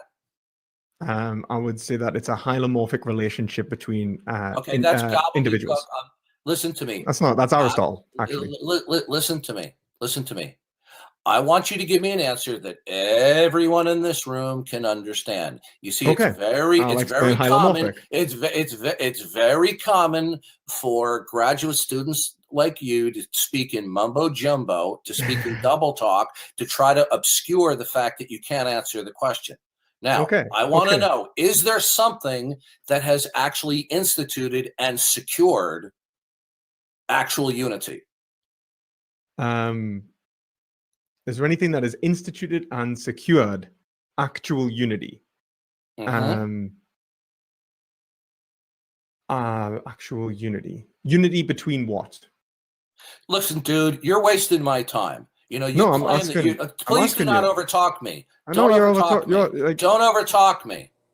Now, you are wasting my time by giving me mumbo jumbo gobbledygook responses. I ask these questions every single day. I've been doing it for several years from people from all different educational backgrounds. You're one of the rare individuals who keeps on spewing gobbledygook answers. Okay. Now, if you understand the basics of philosophy and you can explain it, you should be able to explain in everyday language for everyone in this room to understand what you're saying. Now, is there something that in actuality imposes and secures that there's unity among diversity? Is there anything in reality which imposes or secures unity among diversity? Unity among diversity. One second. Let's formulate an adequate response, if I may. So, is there anything that let's try and make sure that I say this right. So, one second.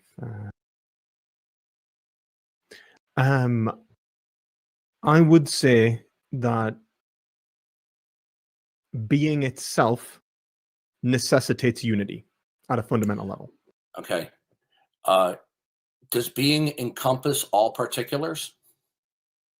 Being encompasses. Does being represent? Is it the set of all particulars? Of all particulars. If by particulars, do you mind if I take that as individuals? All discrete ontological entities. Discrete, there we go. Discrete. Does being represent all discrete ontological entities? Yes. Okay, so it's an abstract set? Yes. Then it wouldn't be concrete.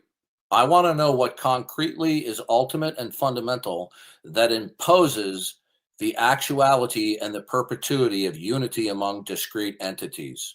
But wait a minute. What I kind of don't understand here is why you think there could be something concrete. Okay, which is there something that is ultimate and fundamental that imposes actual concrete unity as opposed to the appearance of unity? There is nothing that we could know of that would be concrete that could establish unity beyond. So you don't know if unity is concretely real or it's an illusion. I do, because it's necessitated. What at a fundamental and ultimate level institutes and secures that the unity is real and concrete? Logic. Logic is not what would dictate logic would be an abstraction, sir. That is a terrible answer, and I'm not trying to be insultive. That's okay. I understand. That's the kind of answer that I would expect from a 14-year-old, not a graduate student. Okay. That's a bit spicy. No, I guess maybe it is, and let me establish why I'm pointing towards this. So logic. If I may, I've let you speak. Let me elaborate. I want to elaborate. No, I'm going to. I want to elaborate. I want to elaborate. No, I'm going to server mute you. This is not your room. Okay. Look, it's not your stream at the end of the day. Okay, so good. I don't care. You're in my room. Now listen to me carefully. I'm going to unmute you. Is logic? Is logic? I want to expand. Okay, well, I'm not going to. We're not going to keep on doing this. Okay. Now, I'm going to mute you in a second. Now, is logic what is fundamental and ultimate, instituting and securing all possibility and impossibility? Sorry, say that again. Is logic what is fundamental and ultimate, instituting and securing what's possible and impossible? It is necessarily establishing what is possible. No, you're not answering the question. Is logic what is ultimate and fundamental, instituting and securing what can or cannot be in terms of all ontology? Yes. Okay, you've now contradicted yourself. Do you realize that? Because I asked you earlier, is there anything identifiably and defensively ultimate and fundamental that institutes and secures what's possible? And you said you had nothing of the kind. There is no such thing that is, maybe I misspoke. You didn't. No, I asked you the question several times. It's fresh in my memory. You misspoke before. Why am I not? I asked you several times earlier in the conversation, and this is being recorded so people can play back the video. I asked you several times over and over again, is there anything that is fundamental and ultimate, right? That institutes and secures fundamental, all yes, possibility. No, okay, fundamental. Good. Then nothing would be ultimate. Then all you have, what is fundamental, is metaphysical pluralism, where you have an array of unconcretely unified, discrete entities, all of which are independent of each other and are each sovereign within themselves. That's begging the question. That's not begging the question because it wasn't an argument. Well, it is, because like what you're saying. No, it's not an argument. It was a statement of what is called metaphysical pluralism. You believe, therefore. I don't believe in metaphysical pluralism. Okay, listen to me. Well, then you're going to have to take back what you said. Then now listen carefully. You told me earlier there is nothing ultimate and fundamental.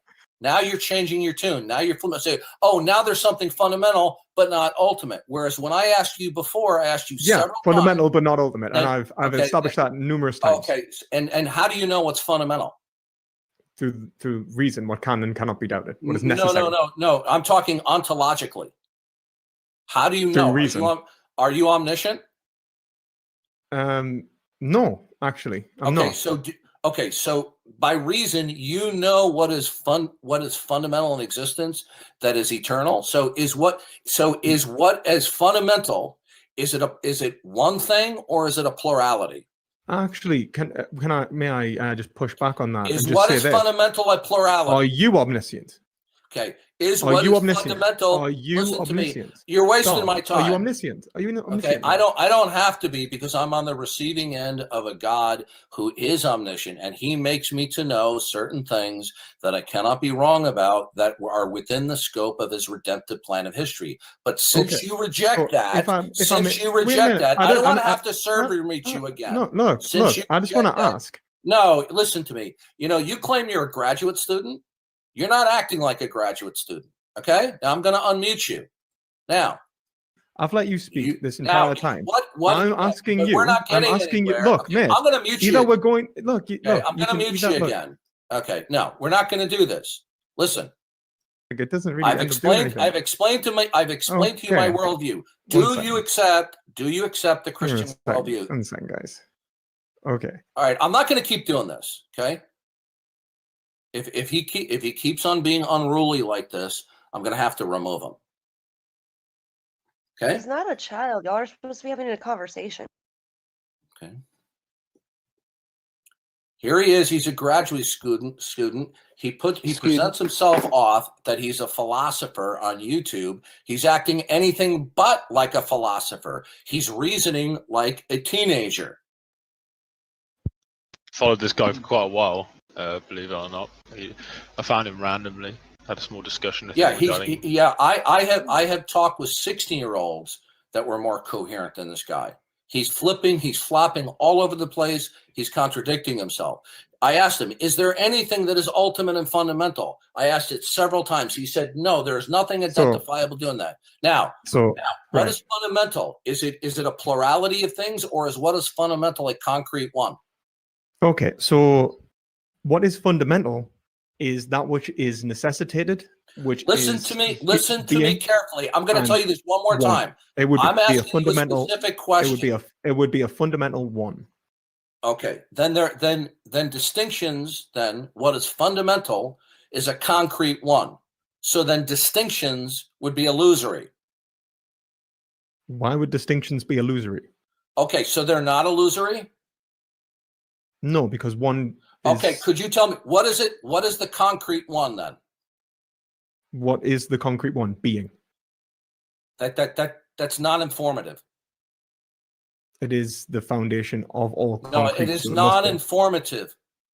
Have you? It is definitely informative, which is why Parmenides I want to know what is concretely one in existence that dictates all Being. particulars. What is that? What is that? How does being dictate all particulars? No, okay, please don't interrupt. Okay, please don't interrupt. Telling me its being is beyond vague and ambiguous. It's that's not informative. What is this concrete one? It is the fundamental is, in the words of Parmenides. Okay, listen to me. I'm going to end this really soon because you need if you claim that you put yourself on a YouTube, ask a philosopher anything. First of all, you're not a philosopher. You don't have a PhD. I am, actually. No, you're not a philosopher. Have you earned a PhD? Okay, then don't call yourself a philosopher. Okay. Why do you need a PhD to become a philosopher? Okay. Because that's like calling yourself a doctor before you have an MD. No, it's not actually. It's okay. very different. We're not going to play these little silly little games. I want to know what the concrete one is. What is it? And don't say being. I want. Okay, we're done. We're done with you. You're a moron. Okay, I disconnected him because this is what was going to be the rest of the conversation. All right. Quick question. You know, like when hold on. People can make comments in a minute. I just want to make a comment here. This is what happens with some of these graduates. This is what happens when they know that they cannot. Please do not overtalk me. No, we're done. I asked you to give me an informative answer. Okay. Well, I think it's look. Even if you overtalk me again, I'll kick you from the server. If you kick us from the server, that's fair okay. enough. Bye. Okay. Okay. So. This is what happens with some of these graduate students. They think they're so damn smart. Now, when I ask these questions to him, he's one of the few people that is so confused. He doesn't know what the answer is, so he starts making stuff up and speaking in philosophical mumbo jumbo. He says, "Oh, what's fundamentally concrete is being." Well, what is that? What is that? And he knows that unless he speaks in mumbo jumbo, he's going to look like a fool. Okay, and he flips and he flops. Then he said the laws of logic are what is ultimate. But then he says being is ultimate. He can't seem to make up his mind. So it's pointless continuing the conversation because he's demonstrating a pattern of behavior here that he's being evasive, he's being ethereal, he's deliberately being esoteric, right? So we're done with him. I gave him plenty of time to speak like a normal person, but he decided he wanted to spew mumbo jumbo to hide the fact that he has no answers. Okay, I pity the people who might be his students if he does get a PhD. Okay, the floor is now open. Just to clarify, in background to this guy, he's like a a complete about Marxist through and through. Why am I not surprised? I followed him for a while, and this is he talks about it a lot. You know, the sort of normal stuff. They sort of say no ethical consumption under capitalism, and wants Well, to. here's the problem. Here's the problem. I asked him, what is it that is ultimate? Is it the one or the many? And then he said both. And then later on, he said what was fundamental was a concrete one. Right? How can it be a concrete one and then a concrete one and the many? He flips, he flops, he contradicts himself. And in order to cover his tracks, he spews out ethereal and esoteric mumbo jumbo. I've talked with people with PhDs in philosophy before. They don't talk like this, at least not usually. He's simply covering for the fact with, lingo and phraseology that he likes, but it's not informative, right? So he was deliberately obfuscating and trying to cloud the issue to hide the fact he doesn't know what he's talking about when he rejects the Christian worldview. And like clockwork, when you confront somebody about their non-Christian worldview, after they've rejected the Christian worldview, they want to move the goalposts and have you redefend the Christian worldview. Well, he's already rejected it. He couldn't defend his worldview squat diddly. Okay. So I was watching the stream, and after the discussion.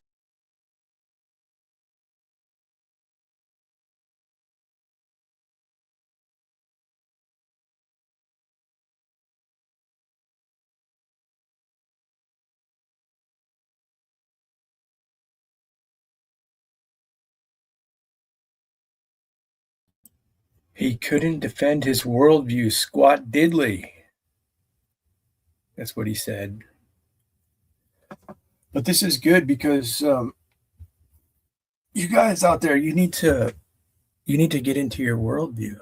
You need to explain it a little bit more. The materialism, I'm a kind of a materialist, the use of all these unchallenged assumptions and philosophies, these immaterial concepts that you're bringing into the conversation. If you can get a better idea of your worldview and how you're utilizing these things, that will make for a better conversation. And then you can make a formal argument against God instead of just trying to get people to answer your questions about the Bible and so forth. I mean, you can get people to do that, but when you're dealing with people who want to know your assumptions and presuppositions, it'd be a good thing for you to know your worldview. That way we don't have to constantly try to draw it out of you. Like, Serb, you were saying you didn't make a claim about materialism, right? But, how's your short-term memory?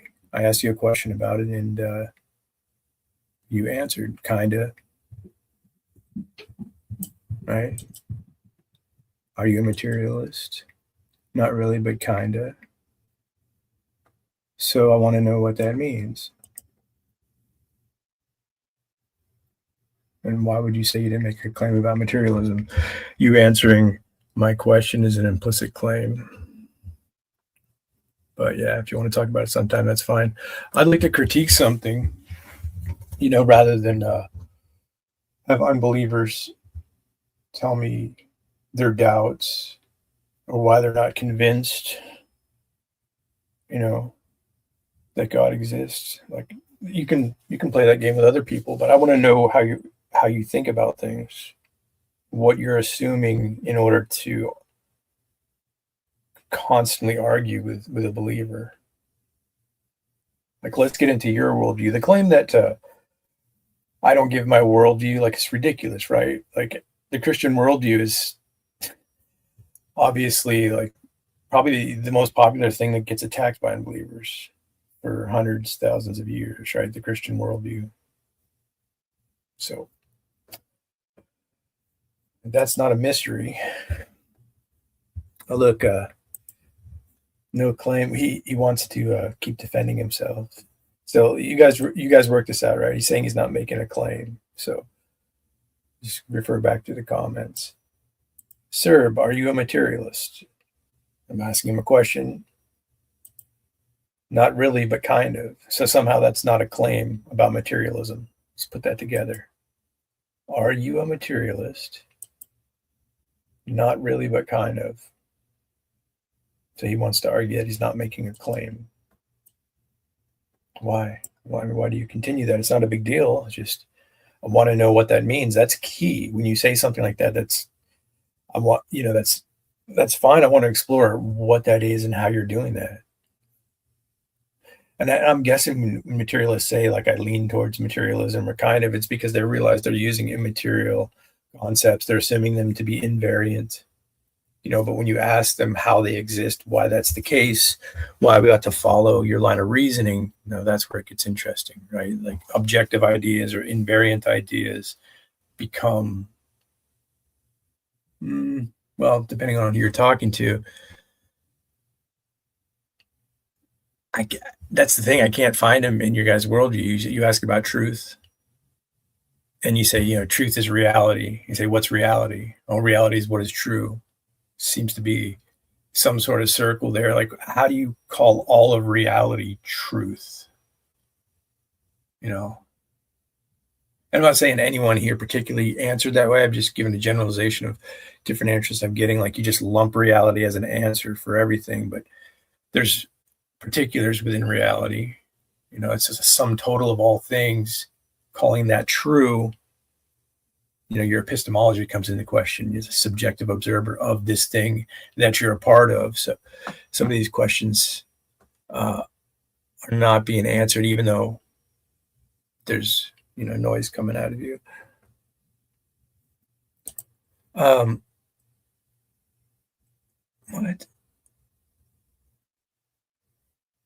You don't have a position on it because it doesn't matter. Oh, I don't know what he's talking about. How does Serb know what matters and what doesn't, right? He's just giving a subjective preference of his feelings.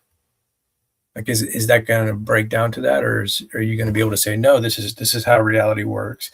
This doesn't matter for me and you and everybody. Are you going to go universal on that, or are you just saying, I don't want to talk about that? What does that mean?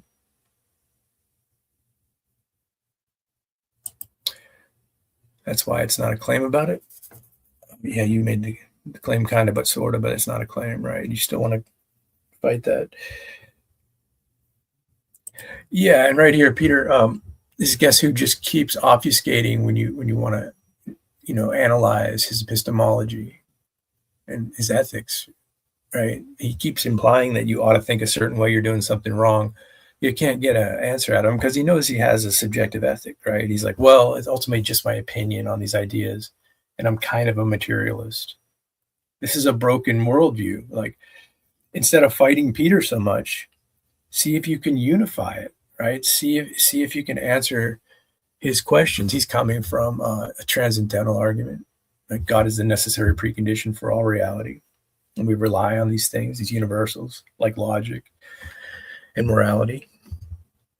That's what he's arguing. So he's saying, how do you know these things, right? Like, if you're going to point out Peter is doing something wrong, now you're not going to outright say that, but it's going to be implicit. It's going to be suggested within the argument.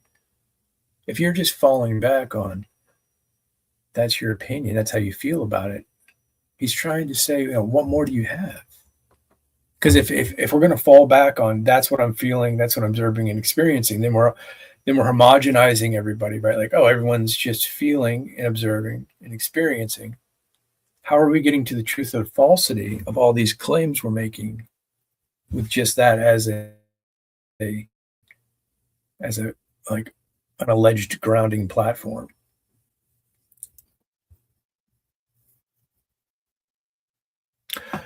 But did anyone have a suggestion for a critique? Is what I was going to ask.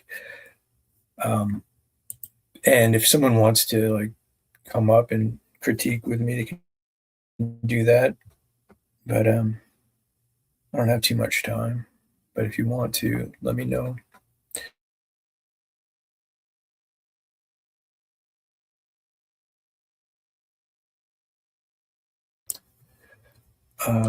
when people tell you how they arrive at a conclusion, you just say you don't believe them. Okay, well, why don't you try to give me an example of that?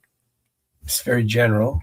I may or may not believe them. That's true. Did you have an example, or do you? I mean, this is what I think a lot of people are missing. Like, what happens when I say, "What's wrong with me?" Saying I just don't believe them, no matter what they say. Like you want to make an argument. I would suggest if someone says, "Hey, I just don't believe you at everything you say," like you're implying here, I don't agree. That's what I'm doing. But even if I was doing that, we want to know in your worldview how you can point to that idea and say that is wrong for you to do. You ought not do that. We want to know if it's more than your opinion and what truth you fall back on in order to make such an assertion.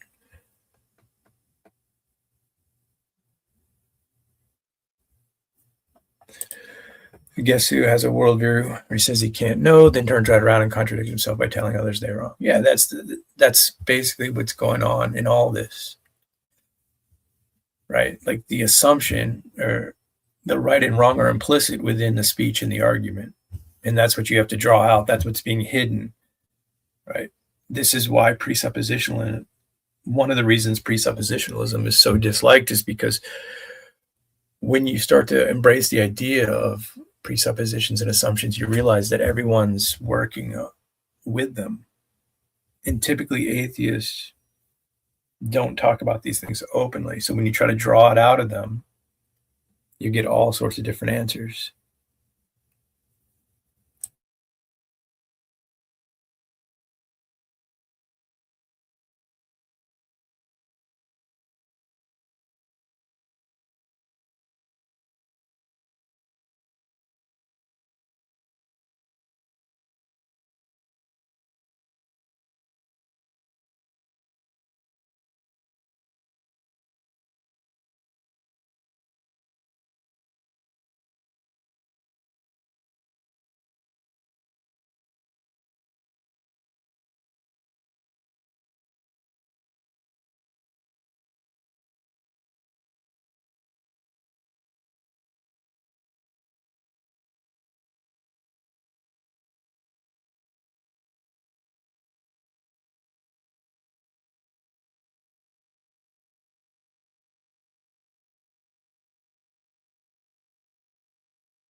Look at this comment. I precept reality. Okay. So the sum total of all things you presuppose, and then what? Just positing words in to try to simulate a tag argument. This is a well-known technique. He's chosen the sum total of all reality he presupposes. Okay, well, interesting. Like, does he have knowledge of all reality, or does he just have a subjective idea of this word he's calling reality? He just presupposes his observations and sense data, so he's just saying his feelings is what he presupposes. That's what that translates to, I think.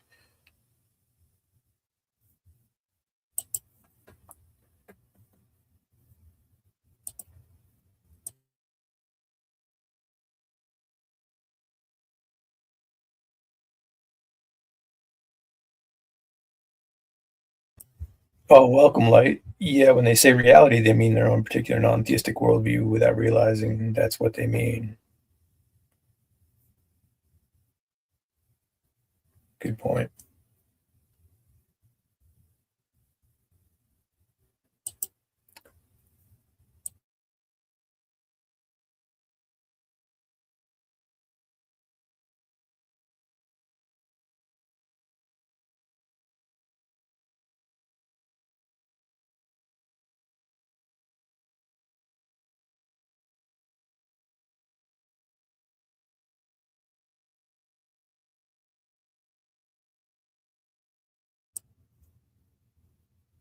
Hey, Light, I was wondering, do you ever get into ethics with these guys? Because ultimately, what they're whatever they're arguing, bringing to the table is going to rely on a subjective preference. So when they try to move it forward, you're saying, why ought I consider this? Why should I believe you? And so forth. It's just opinion. So they're bringing in doubts, trying to get agreements, right? Dialectics. They're trying to find truth through logical discussion and agreement, because they won't really hone in or assert any truth. When they start to say reality, just lump everything together. Well, that's not really answering anything, is it? Reality is reality. What is truth? Truth is that which comports with reality. What is reality? That which is true. Like, what are they actually saying there? Because their subjective experience within a reality, what are they locating that's objectively true? They're certainly not going to locate and claim anything objectively ethical or moral. So they're going to have problems with that fundamental pillar. But what do they know? What can they justify epistemically?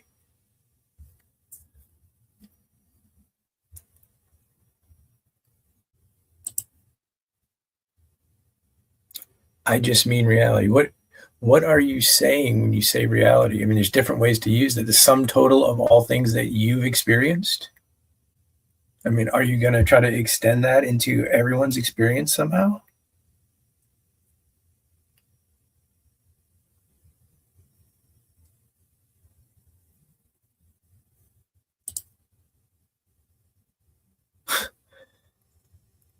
I think this is just conjecture, right?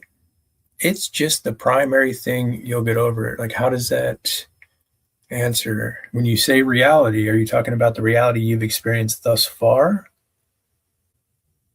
What is it you're actually saying there?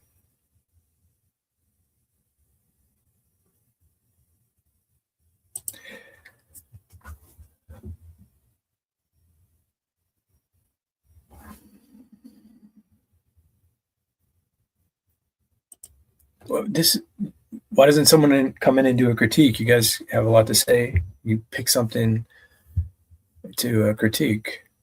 I can critique it, or you can come in and participate.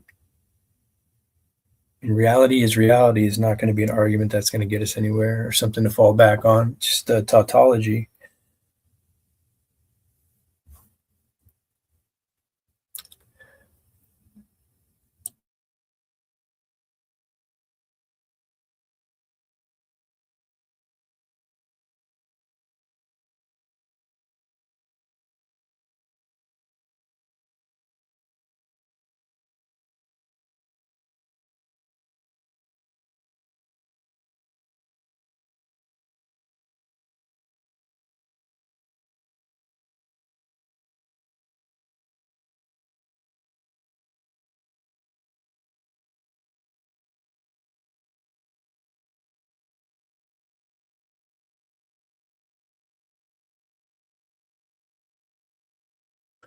Hey, what's up, man?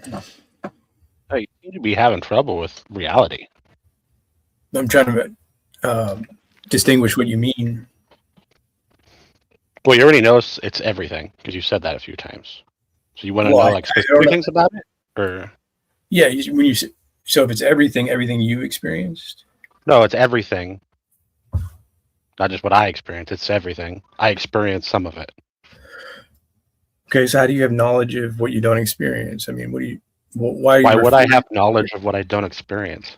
Yeah, you're saying It's- reality extends beyond your experience, right? Yeah. So what are you doing with that? What are you arguing with that? Like, why are you falling back on What do you reality? mean falling back? I'm not arguing anything. I'm just pointing out reality. We have it. What about it? That's it. There's not That's all you're what pointing about at? it. We have reality. Who's we? All us. Everything. How do you know what other people have? Like, how do you have that universal knowledge of other people's experience? Wait, what? Why are you thinking I'm claiming universal knowledge? Because you said we have it, and you were talking Yeah. about people, right? Is that all people? I guess it depends exactly what you mean by people. Some people are brain dead, but maybe you don't consider them people. I'm sorry, what? I said some people are brain dead, but I don't know if you consider them people or not. Who's that? Do you have a specific example? Who's brain dead? Well, yeah, Well, you're no, I don't have bringing specific into the a complete conversation. list of who's brain dead currently. So I why can go are Google it you? for you if you want. I mean, I don't know what you're doing there. Is what I'm saying. You're saying we, Yeah. and then I'm trying to hone in on who we is, and you're saying people. Well, right now it's me and you. Right, but the claim about we have reality. Yeah, we both have it. Yeah, but you think that all people have it except, I guess, this group that's brain dead. Yeah, is what brain you're dead saying? people, unaware things. You know, unaware things are in reality, but I wouldn't say they have reality like me and you do. So it's a subjective idea then, because No, it's objective thing that we can have subjective feelings about. Mhm. No. So you came in here to tell me that reality is something we Well, have, not the brain dead people. Okay. No, thank no, you. you just seem to have a problem with understanding that there is a reality. Do I? You seem to take issue with it a lot. Do people have the same description of reality? No, I'm going to say probably Right. very few people describe it the exact same way because they don't all experience the same part of it. Right. So that would be the point of contention when people say reality. You understand, right? They have their own No, it's subjective. not a point of contention. As long as you understand that they're not experiencing the exact same part of reality you are, there's no contradiction. Yeah, what you're calling reality just seems to be arbitrary, is what I'm No, getting it's the objective thing. It's not arbitrary. at. It's okay when you say the objective thing. Yeah, it's can you all can you real point to things. it? Can you point to it? I can point in any direction, and it is there. Yeah. Yeah. You can So point can to your you. ima- Do it you right can now. point to your can you point to your imagination and tell me it's there? I That can point to reality. I can point to where my imagination sits. Yeah, and how did you find that out, by the way? How did I find that? Oh, it's science. Science found your imagination, Yeah, it figured out where everything was like that. and your imagination is part of reality. Yeah. Well, it's mainly a structure of the brain, but A structure. yeah, the feeling of imagination is like an emergent thing. Yeah, cool, dude. So reality is reality. Everyone has it, but everyone has a different opinion of it. That's why I wouldn't say no. They wouldn't have a different opinion. They would have opinions about it, but they're experiencing different parts of it. Yeah. Yeah. There's the objective. Don't forget the objective part. Yeah, Then you can move to what the is that subjective part. exactly? Like what is the objective part? Can you explain that a little bit? Well, it would depend on who you're talking to. You would have to describe what they've been through their entire life. No, I'm saying, can you explain the objective part of your reality? The objective, it's everything that I have interacted with my entire life. That's the objective part of reality that I've experienced. And where did the subjectivity come into that experience? What are the subjectivity? It's my emotions and feelings about interacting with the objective. And the objective you're saying is just all things that you've interacted with? Yeah, it's basically impossible to interact with that subjective. Have you interacted with your imagination? Yeah, but they're not. They're subjective in the sense that they're dependent on my brain. Have you interacted with your Wait, imagination? right. You're going. I already know you have a confusion. The parts of my imagination. Let's say I imagine Harry Potter. That objectively exists. It's just my subjective feeling of it. So you can't interact with it.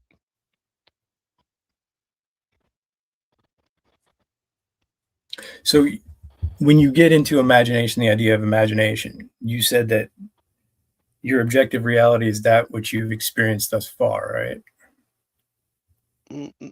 No, you're using the wrong term. My objective reality. No, there's objective reality. Yeah, and there's my experience of it. Yeah, the objective reality that the thing you're calling objective reality is the sum total of the experiences that you've had. No, it's just the things reality. that you've come in contact with. The thing I'm calling reality is the thing that contains my experience of it, and that it contains your experience of it, and all the parts where there doesn't overlap between us, and then everything else. Yeah, it is everything. Yeah, is that true, or is that just what you've come up with? Truth is a property of a sentence. Do you mean, is it a fact? No, I mean, is it true? It's a fact. Okay, so truth relies on sentences? Yeah, the truth value of something is a property of a sentence. So the truth of reality relies on a sentence. The truth of reality is an incoherent term. I get that apologists use it all the time, right? But truth value is a property of a statement, specific type of statement. But that statement's definitely true. A statement can be true. Usually people consider a statement true if it matches a fact in reality. The statement you made about what truth is and truth value, that's definitely true. Well, yeah, it would carry the truth value of true. Yeah. The statement would carry the truth value of true. Yeah. What can you name some other things that are objectively true? That's kind of interesting. How do you found that to be? No, there is no objectively true. Is that objectively true? No, it's not, because there is no objectively true. It's a statement. Right. So when we say something is objectively true, it's untrue. No, when we say something is objectively true, we're misusing the word philosophically. We mean to say the word fact. Right, we mean to say the word fact, so we're doing something wrong when we do that. We're using the word truth in two different ways and then pretending they're the same thing. And that's a wrong thing to do, right? Well, it's a confusing thing to do. Most would consider it wrong if you're trying to be coherent and have a conversation. Most would consider that wrong, so we would rely on what most people are doing to get truth value. No, we rely on most people are doing to try to have coherent conversations. Coherency comes from what most people are doing? That coherency comes from agreement, of a standard of communication. Oh, an agreement. So a bunch of nonsensical people agreeing on something becomes coherent? I don't know why we would assume nonsensical. Well, anything. Just you're saying a group of people. If we have people that aren't nonsensical. Hold on. You're saying a group of people that agree on something makes it coherent. No, that's how you get a coherency, right? You have a group of people, and then they can agree on a way of communication. Then you get coherency. Yeah. If you limit the group of people to only crazy people, then you might not get a coherent way of communicating. Yeah. But can you separate language from everything else? What is the level of truth value on these statements you're making? Level of truth value. Yeah, they have some truth value, right? As you were saying. I mean, they're either true or false. Oh, unless you're doing like a 3-value logic thing. So I'm assuming all the things you've said thus far are true. Yeah, because they match facts. Yeah. They match facts, right? Well, that's a good job, man. That's good. I'm glad you figured this stuff out. What is ultimate in your worldview? Like, what do you rely on to establish what is true and what is false? Reality. That's why Okay, that's why the so terms have. sum That's why total the of- sentences have to match facts. But in reality, there's deceptions, right? There's things that are untrue. Sure. Yeah. Right. So you rely on reality where things are untrue to determine what is true and what is false. I rely on reality where there are untrue statements. Yeah. You're saying you rely on reality. We can't really hone in on what this is giving you, this thing you're calling reality, to decipher what is true versus what is untrue. That's what I'm trying to figure out in your Well, world. I mean, to start with, it gives me a brain. Like, is that good enough What for you? I mean, there's what more. gave you a brain? Reality. Reality gave you a brain? Yeah. If it wasn't in reality, I wouldn't have one. My brain is dependent on Yeah, that. I understand the part about being in reality, but when you say gave you, like the causal factor there? Yeah. If dependent on.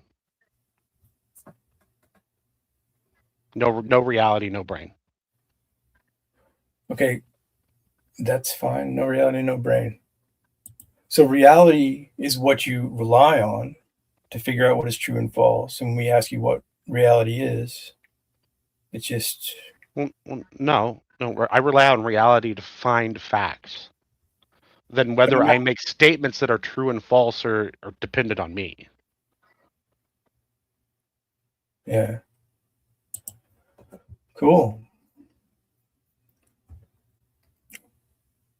Is there, like, you have a problem? You seem like you're okay with that now. You have a problem with it? Oh, I'm just listening to you.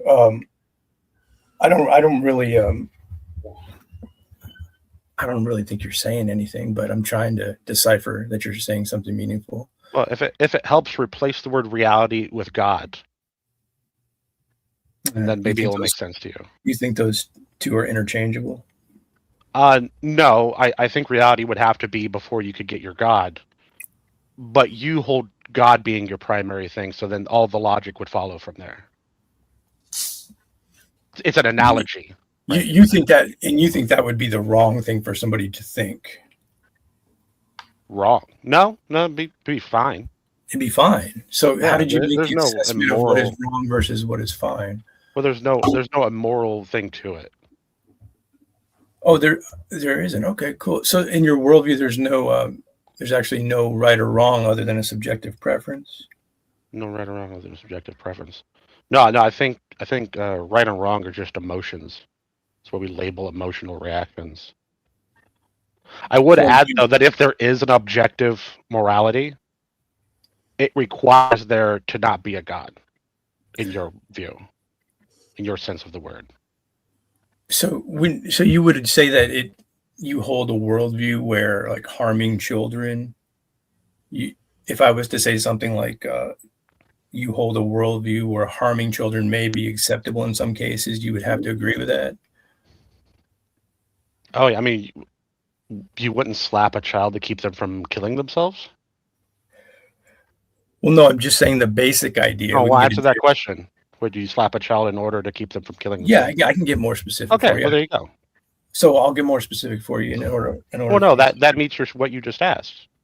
That there is some circumstances in which it's okay to harm a child. I'll get more specific for you to make the point. So in your worldview, is it safe to say that graping toddlers may be okay in some cases? Yeah, would you say that if God ordered you to rape a toddler? That's not going to Would it- help your answer, dude. No. Would you say if God I just told asked you you to rape a a toddler, question. would it be good? I just asked you a question, though. And I'm asking you a clarifying question. I'll be able to That's tell not you. a clarifying question. No, it is, because I'm trying to figure out what your standard is when you're asking me that question. I'm trying to understand how you're using the words. So if God told you to rape a toddler, would that be good? No, that would not be good, but go ahead. God can be bad. So, JG, I mean, you have to say yes. Did God because do that? Are you saying God did that? I don't understand. No, I'm asking you if God told you the to rape a toddler, hypothetical- would it be good? Well, the hypothetical can only be entertained to the degree of, did that happen or not? And I don't recognize Yeah, that. the hypothetical happened, right? So is No, it it didn't good? happen, though. No, in the hypothetical it did happen. So But would that be good? I'm trying to ask you a question, right? and you're putting me in a hypothetical scenario. You're calling Yeah, it. because I don't know what you mean by good. I'm trying to figure out what you mean by Oh, that. so you don't know what good is? No, I don't know what you mean when you say good. All right, that's fine. But I'm asking what what your good and bad are. You seem to that you don't have one. Wait, you want me? Are you going to adopt my standard of good? No. As the right I one? don't know if you have one yet. Well, no, but if I did, would you adopt it? Do you have Like, one? legitimately? Well, I mean, I'm not looking to adopt something here, but do you have a standard of good? A universal standard? No. There's always exceptions. So you just have your feelings, your emotions, right? Yeah, I said that before. Yeah, right. What, right. what human beings call right or Let wrong me is get back to the just question I labeling was of trying- emotional reactions. Yeah, just let me get back to the question I was trying to ask you. Like, Well, isn't why it don't you fair- clarify the word for me? Are you the word what? Good. When you say it, I don't know what you mean. You act like there's an I'm not objective asking. thing. I'm not asking you that. I'm saying, is it safe to I say? know you're not asking. You're asking me a separate question that includes a word from you in which I don't understand. So I'm asking you a question in which I could learn what you mean by that word. I said okay. Is it okay? Right? Is it okay? Is that the same thing as good? No. Okay. I was asking you, is it safe to say that in your worldview, it may be okay to grape a toddler in certain circumstances? It seems like there's nothing prohibiting me saying that, and there's no way for you to actually Okay. argue that. Well, in my worldview, God could exist. And if God does exist and he orders you to rape a toddler, then I would say, given the standard of what God is, then yes. You're answering as though God exists to answer this question? Yeah, Well, I'm trying to make sure I'm using the words in the same way you are. So I'm just importing where your worldview would be inside my worldview, and then giving you the answer in such a way that you might understand it. Yeah, JG, do you believe that everything that God commands is by definition good? So if God told you to Let me finish talking to Sarah here, okay? Oh, sorry. So you're saying you can't answer or respond to? No, I'm saying if God told me to, then it would be the right thing. How do you have knowledge of God? Well, in this hypothetical, God is a part of reality. I mean, I'm not trying to do hypotheticals with you right now. You know what I mean? I know. I'm trying to translate it for you, though. I'm trying to ask you about your worldview. It seems like you don't want to answer. Yeah, my worldview can include that. Yeah, your worldview can include that graping toddlers may be okay in certain circumstances. Yeah, if I adopt a divine command theory of morality, then there is a possibility that you could do it. Yeah. Without adopting anything is what I'm asking. But why would we care about the subjective thing? I thought we were talking about because I want to explore that. I want to explore that. But why would we not want to talk about God? I want to explore your worldview is what I'm saying. I'm trying to ask you. My worldview allows for God. That's why I said only some people would consider me an atheist. All I'm doing is trying to ask you about your worldview. You seem to be having problems. Well, I already told you, me personally, I've already seen in reality that what people call right and wrong is just how we label emotional reactions to things. Right. That's what you're claiming. So I'm then trying you kept on asking more questions, so I guess you wanted it from a different circumstance. Yeah. I want to point out that when it comes to graping toddlers, you reduce that to just some sort of feeling happening that doesn't result in anything that you could claim. No, that's something you ought not do, other than your opinion. It's almost a miracle that we've all gotten together and had the same emotional reaction to raping toddlers. Right? And even you have that reaction. Well, even you have that reaction in the circumstance in which God would tell you to do it. That's like a miracle right there. It's almost like it's a higher standard. Yeah, it's interesting how we do sort of intuitively know that, you could say. And it gets interesting when you ask people why that's the case, why they hold that to their worldview. That's the difference of the answer, right? You say that it doesn't seem to feel good. So you move away from that. However, you don't really want to make a hard claim. Like, no one ever ought to do that. Like where Wildheart the other day, he was saying like, he was saying, I would never do that. I should never do that. And then he tried to extend it into no one ought to ever do that. And I was trying to point out to him that how's he going to move that into other people? He's having trouble there. Yeah. Well, like even with Christians, right? Even with Christians, real quick. Even with Christians, when you ask them, would you rape a toddler? They're going to go no. Right. But then we all know if you ask them, well, what if God told you to do it? The consistent answer is, well, then yes. Yeah, because God is always right. So that's a good question. So that's a good question from an atheist, but this is going to move into like knowledge of God. Some people will let you do that, but I wouldn't just grant you epistemic justification for bringing in God to ask me a question about God and so forth. There's different ways. Oh no, yeah, I wouldn't get I get my epistemology from something more fundamental than a God. Yeah. Yeah, what's that? Reality. Oh, it's back to reality. Yeah, it's the foundation for everything. It's the primary thing. Yeah. It's the answer for everything. No, it's not the answer. It's the primary thing, and it explains why there is anything. The sum total of all things is the primary thing. It sounds like it just sounds like a simple. And then we're just left here. No, it's not a circle. We're left here to then figure out the details because we don't know everything. But who left you there? Yeah. Oh, well, we're not. I mean, that's a metaphorical way of saying it. We are here. Right. You know that other minds exist here. Yeah, well, yeah. You don't know that. No, I know that. I'm not a solipsist. Okay, that's good. So solipsism is like is a flaw with philosophy. It's like finding a infinity inside a math equation. Basically, reality. You agree that reality exists, JG? Yeah. Yeah, I do, but I'm not sure how you're using it. But I mean, I could start to agree. So that is the basic, fundamental thing. If anything isn't real, then it doesn't exist, does it? Well, we have to get into what that means because, like we were saying earlier, imagination exists, right? Yeah. So God isn't the fundamental thing. The fundamental thing is reality. If God isn't real, then he doesn't exist. But isn't reality full of deceptions and confusion and wrong ideas and concepts that don't make sense? Reality doesn't have those things. Well, I mean, the ideas are floating around, right? Sure. So when Wildheart says that's the facts, right?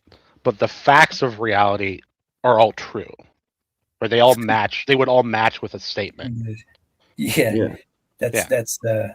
Yeah. There can be false statements. Right, there could be false statements floating around that you can hear from people. So these are, they're floating around, right? So that's where you're not a materialist, right? No, I mean floating around as in with people. Floating around in people, yeah. So reality could Metaphorically exist, speaking, and God. So reality could exist and God not exist. I'm just not sure how you're using. I'm not sure how you're using reality. Well, here there's a clear demonstration if you want to use the Bible. Before God made the heavens and the earth, where is God? Well, we don't need to know any of the details really, but we can say he's in reality because God is real. Yeah, but you're assuming that that's the correct way to handle that information, right? So you've got an ethical framework involved in there that's implicit. Well, no, it's not ethical. It's not ethical at all. Your worldview is not ethical at all. My worldview is not ethical at all. You mean like personal ethics? Are we talking about the example from the Bible of showing? Well, I mean, I think it's just the conversation organically moved into that point. Wildheart, chill for a sec. The conversation moved into that, just coming out right now. Like there is no ethic in your worldview actualized, just a preference of how your emotions respond. Well, there's ethics. Yeah, there's no ethic. There's ethics. There's no ethical framework in your claims, like behind your claims. When you start to tell me what is true and false, there's assumption like, well, isn't it assumed that you ought to follow what is true or factual? There's a bunch of ethical frameworks. But listen to me. I'm fine with most. check this out. Isn't it assumed in your worldview that you ought to adhere to what is factual and true? No. It's not assumed. No. So when you find, I think people are free to think a train is cotton candy and jump in front of it. You're right, but I'm talking about your worldview. You assume Yeah, I that. just give you my worldview. Yeah. In fact, if they want to pretend a train is cotton candy and jump in front of it, I would prefer they do that. I don't want them around. Well, I mean, you don't. Yeah, that's not very nice. But Well, yeah, but well, what I'm saying to you, like, do you identify an assumed ethic in your speech when you're transferring information to somebody else? Like, you're telling them, like, oh, this is true, this is factual. You're giving me statements of fact, right? You don't identify that it's assumed that you ought to follow and adhere to that truth or to that fact. It's assumed, But right?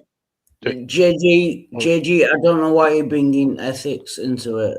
We're Because talking about whether things are real or not real. I don't know. Yeah, where right. So you're talking metaphysics and ontology, right? But when we talk about these things, we bring in epistemology, how we know the claims we're making, and then I'm pointing out the ethic, which is the third pillar of philosophy. Like, we assume that we ought to follow what we know to be true. Yeah, well, that has nothing to do whether something exists or not.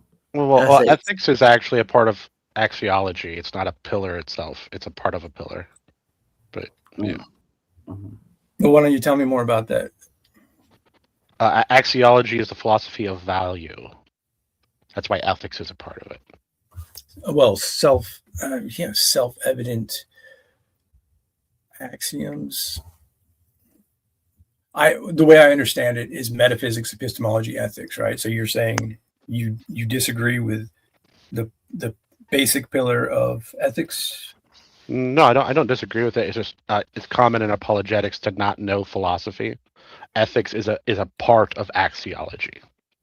And axiology entails what exactly? It's the philosophy of value. Okay, but ethics are assumed in that philosophy prior to.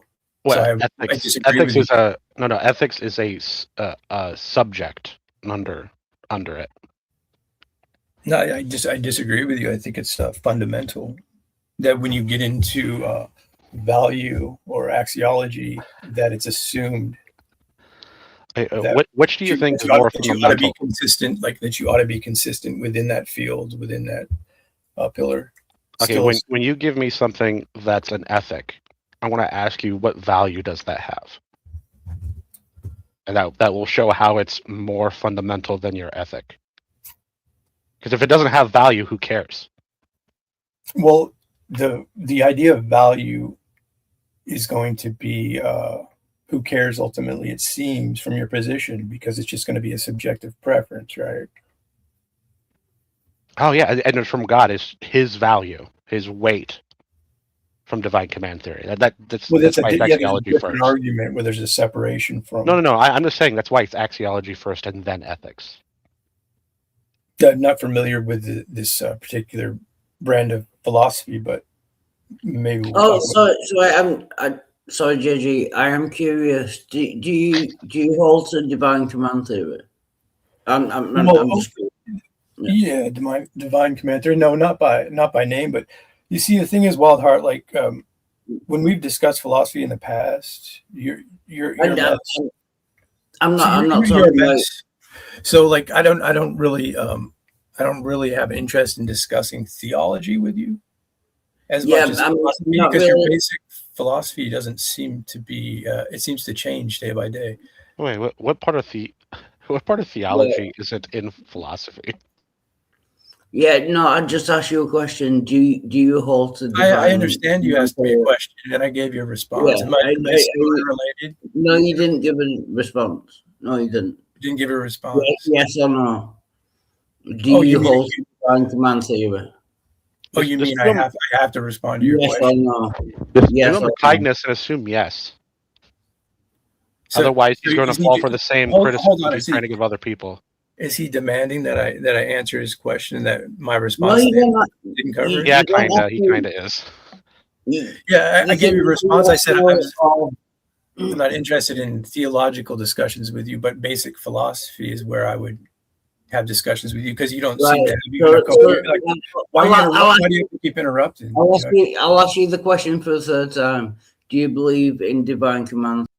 Yeah, see, I think his strategy is like, I'm just not going to listen and keep repeating the question and demand an answer. Then when I stop him and say, why are you demanding? I gave you an answer. You didn't like it. You know, divine command theory is one of the branches of ethics. What's that? It's one of the branches of ethics. He's asking you a question about what's your ethic. He wasn't asking you about theology. I'm pointing out the situational problem here. Like, I'm telling him that I don't want to talk about theology with him. I don't think he has a basic philosophy structure to even get into that category. I know, but what I'm saying is he wasn't. He doesn't seem to be absorbing that.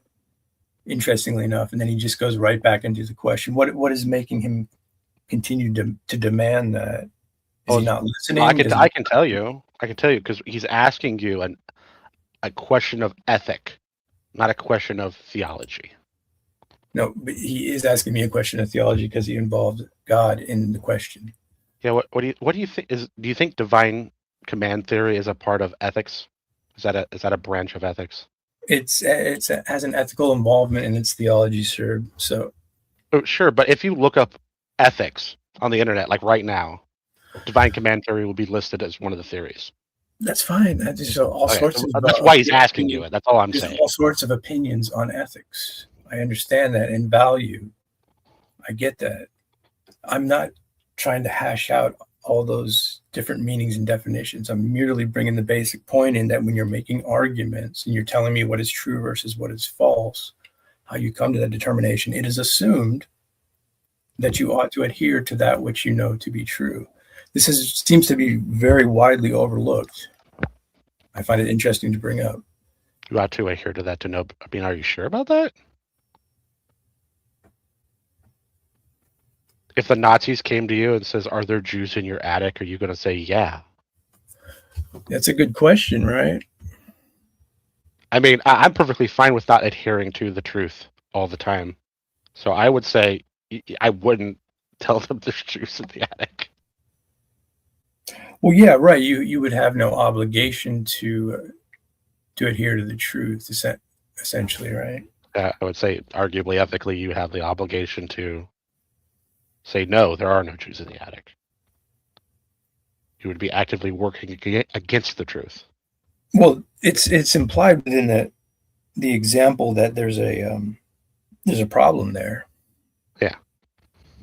But if there's no actual value except what we give meaning to, the problem is just what is it? An illusion of some sort, just something you're professing to be, but it doesn't have any true value or true meaning. Well, see, there you go. You're using the more proper terminology. Value. Is there value to it? But that's actually how we determine ethics. When you read ethical arguments in philosophical papers, it's all about the value of the thing.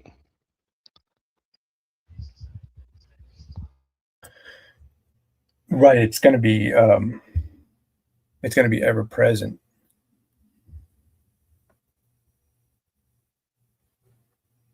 And that's how everyone acts. Right? That's why people can disagree. Well, see, there you go making a universal claim about. There you go making a universal claim about that's all or that's what everyone has. I don't understand how you establish universal claims. Aren't you a nominalist? No, that isn't actually a universal claim. Right? This is how people talk. They'll say this is how people do something. So you want when referring to a mass amount of people that they have experience with. Yeah, but you're just retracting and telling me you're using it. No, I'm going to use the term. I'm going to use the same language. I'm just explaining to you. Okay. Well, you don't think universals exist, right? I don't think universal. Yeah, you're sure. A nominalist. Yeah. I think universals exist. Well, how do you justify that universals exist? Reality. In your purview. Oh, reality. Because you think that reality is real. I think it's real. Reality is real. So you gotta. Yeah. That's a great explanation. Yeah, as opposed to being not real. Right. Yeah. That's It's deep. like a tautology, actually. Yeah, that's deep. Almost bro. like it has to be real. Your imagination is real. Yeah, it exists. Yeah. It's real. Yeah, and you're real. Yeah, like And everything reality that is real. reality. It is everything is definitely itself. It's A equals A. Basic logic. Yeah. Yeah. Yeah. You have a problem with A equals A? The law of Do identity? you have a problem with it? No, but Okay. the interesting thing about identity over time is that in the material world, it's ever changing. So the identity to locate what the actual reference of the identity is gets Oh, interesting. sure. I mean, if you're only looking at one moment at a time, right, then I could see how you could get confused that, everything is as it is in the moment that it is. Right? A equals A. Right. Well, that's a simpler proposition because it's more abstract than like pointing to a physical object that is changing, right? Identity. That's more accurate. It's not more abstract.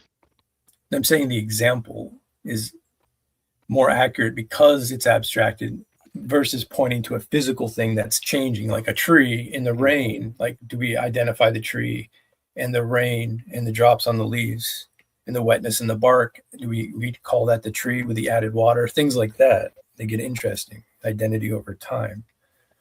Yeah. So that tree was itself a week ago. Right. And that tree is itself now, even though those trees are different. Right. So we're trying to hone in on what the essence of the identity that we're talking about is, because the tree that goes through changes that we see physically, we identify that as not the same while calling it the same identity. So what is the essence of the identity of the tree? Yeah. I mean, this is why Plato kind of went nuts. Yeah. I prefer just to go, well, that tree is what it was last week, and then just move on from there. You don't really have to. That tree is what it was last week? Yeah, last week. It Well, is. then what is Last it now? week it was itself last week. It's just What is A it now? equals A. So it was itself last. So it's a moment to moment thing. Yeah. That's true skepticism. So you can never really hold any identity in place. You just refer back to, well, it was the thing. It is the thing now. It is the thing now. It is the thing now. Yeah. And you can't really move it into the future without Yeah, that's how time works. unassume. That's how time works. What the hell kind of answer is that? You seem to be confused about how moment to moment to moment. I'm just exploring what you're saying here. I mean, Okay. there's really no point of contention here. Maybe I I'm don't- being too critical. Huh? Yeah, I said maybe I'm being too critical. Yeah, because I'm saying like if you locate the identity in the past, well, I mean that's one thing too, isn't it? Like, how are you reaching into the past in your worldview? You're not really. You're trying to remember a fact. Yeah, I'm asking how that is possible, how that is real. Like you're going to say reality is reality, but the past and the future within reality, that seems like something interesting to hash out. Oh yeah. Yeah, I mean, there's arguments about, does the past and future exist? I would say that the past exists, otherwise you could have never been there. But I think the really open question is, does The the future existence exist? depends on the idea that you couldn't have been there. So people deny and forget that they've been there. So does that erase the past? No, this erases their memory of it. But the memory was dependent on it, you said. Yeah, yeah. But So that doesn't mean that where the memory is can't go away. So Like in your worldview, you're dependent on there being a God, but just because there is a God doesn't mean you can't go away. Huh.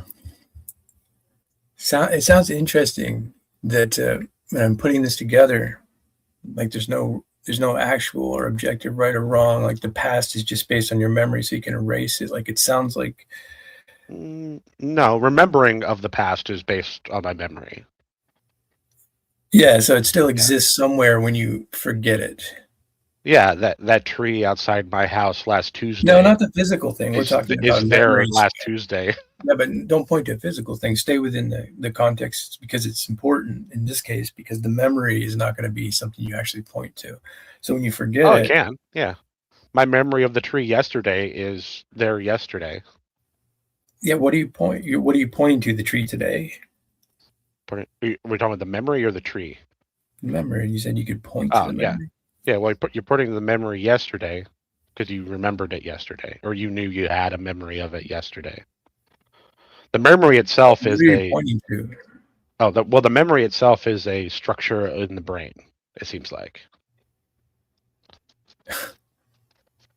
A structure, but it's more than a structure. It's a concept. It's an idea. No, well, concept ideas are all structures in the brain. Huh. It's weird. But science doesn't identify concepts as structures of the brain. Yeah, it does.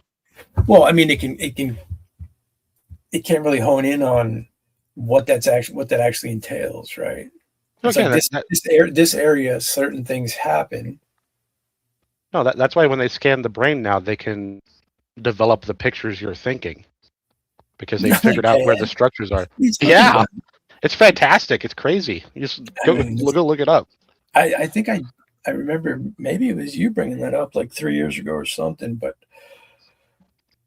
you're talking about new developments. Well, yeah. I mean, it's just gotten better. They've been working on it for about a decade. How do you know you can trust the efficacy and accuracy of what they're presenting to you? How can I trust it? If we're only talking about trust, I take the word of the test subject saying what they were thinking. Yeah, but without seeing the results, right? The whole presentation. How do you know it's been brought to you in a way that's honest and truthful? That's actually what's happening within the presentation. Oh well, know and trust are two different things. I know. Right. If I was going to say I knew it in a non-colloquial way, I would have to be the one doing the experiment on myself. But how would you know that you're not being tricked or deceived or having hallucination? All right. Because I'm reacting to reality. Oh, back to reality. But yeah, within reality, hallucinations and deceptions exist too. So you're deceptions are created by things that can think and talk. Right. Deceptions created by things that can like somebody misusing that which is true, misaligning ideas. Sure. I can trust my experience that I'm not hallucinating because I have a. I'm not really honing on anything you're referring to understand that you're not having an hallucination. You're saying reality, but you're part of the reality that can have hallucinations. Well, that's the part I was saying. So the way I know I'm not having hallucination is that I have a coherent stream of consciousness. Yeah, you can't have a coherent hallucination or deception that you follow. Well, hallucination I wouldn't really call it deception if it's yourself. It would just be an hallucination, right? Of some kind. You recognize those by it being a break in your coherent stream of consciousness. Okay. Well, I don't have much time left, but I was trying to see more about your worldview overall, basically. I guess it seems that you're telling me reality is reality, which entails everything. And what you choose to do with that, say how you behave within that, the ethic is just something you decide based on how you feel about it. Yeah, unfortunately, I don't think we have a daddy telling us what to do. Did you have a daddy that told you right and wrong? Yeah, like a biological dad, right? But that's not what I'm talking about. Did he tell you there was no right and wrong? Were you raised that way? No, I was raised more or less like everyone else. I was washed with the collective agreement of what's right and wrong. Yeah. Well, good thing you didn't grow up as a Jew in Nazi Germany, right? Well, yeah, I mean, I would know they were wrong, right? But I'd be in trouble. Well, you would know they were wrong based on me being a Jew and being washed with the Jewish concept of what's right and wrong. which is just another subjective idea. So it's just their opinion versus yours. Well, it's a multitude of opinions interacting. To say it's odd opinion would be incorrect. So right and wrong in your purview ultimately are ad populum. Yeah, well, I mean, they're ad populum from a biological foundation. What's the biological It's foundation? not just random. We have grown to have like an explicit and implicit emotional response to things. Yeah, how does that get us to what is the right thing? See, we have emotional reactions to things. I know. Right, and then as we've developed through both our knowledge, right, our philosophy and our technology, How do we know that we've philosophy developed codes of dealing with. But how do you know that philosophy is right? That you just pulled in there. That's right. Because that has to be. But it's a moral. It's a moral. There's a. No. The philosophy is not going to be neutral. Oh yeah, philosophy is neutral. There's no. Philosophy is neutral. Yeah, there's no shoulds about it. About should you be philosophical? Well, that's that. Yeah, so we're still there, right? Like, so all the claims you're making, you're like, well, you can reject them, you can adhere to them. I can't really tell you the right way or the wrong way, but I'm, in a sense, you're trying to influence me by talking to me or anyone you talk to. That's what we do, right? We have conversations, we give our opinions, we influence. But what it falls back on for you is, well, I don't really have any established way of saying that you ought to take me seriously. Yeah, I mean, other than I could say that if you want X, then right, that's how you would use philosophy. If you want to be more coherent and more logical, then you should listen to me. But it's only the if. I should listen to you. Yeah. Yeah, you should accept reality. Stop trying to fight against it for some reason. So I should accept the sum total of all things as you see it, as you see it. No, just the sum total of all things. As you don't see it. I'm sure, as long as it's the sum total of all things. Yeah. See, that's a funny thing because the all things. Yeah. I'm wondering like what you've actually located as all things, other than just asserting it. Oh, well, I mean, I could have located some things. Some things in the all thing, right? So yeah, I'm tiny. What if you haven't located the true philosophy yet that tells you that, well, I mean, since you haven't experienced all reality and you're claiming it in your philosophy, it seems like there's a void there, right? Like there's a gap between all things and what you're claiming to be all things. Epistemology, right? Like I'm not claiming the full list. I'm not claiming what is on the full list. How would you claim? I'm claiming that I know some of the things on the list. Yeah, right. Some of the things on the reality list. There's a vast reality out there, and you're experiencing things within it, including illusions, deceptions, hallucinations, possibly, including imaginary things. I don't think I've had hallucination unless you count a dream. Well, that's the thing about hallucinations. They can be subtle in the way that we don't even know that we're having one, right? Like it's a tricky subject. Yeah, I suppose you get little ones like maybe you thought you heard something. That's why you just have to be rigorous with your observations. It gets rid of all that uncertainty.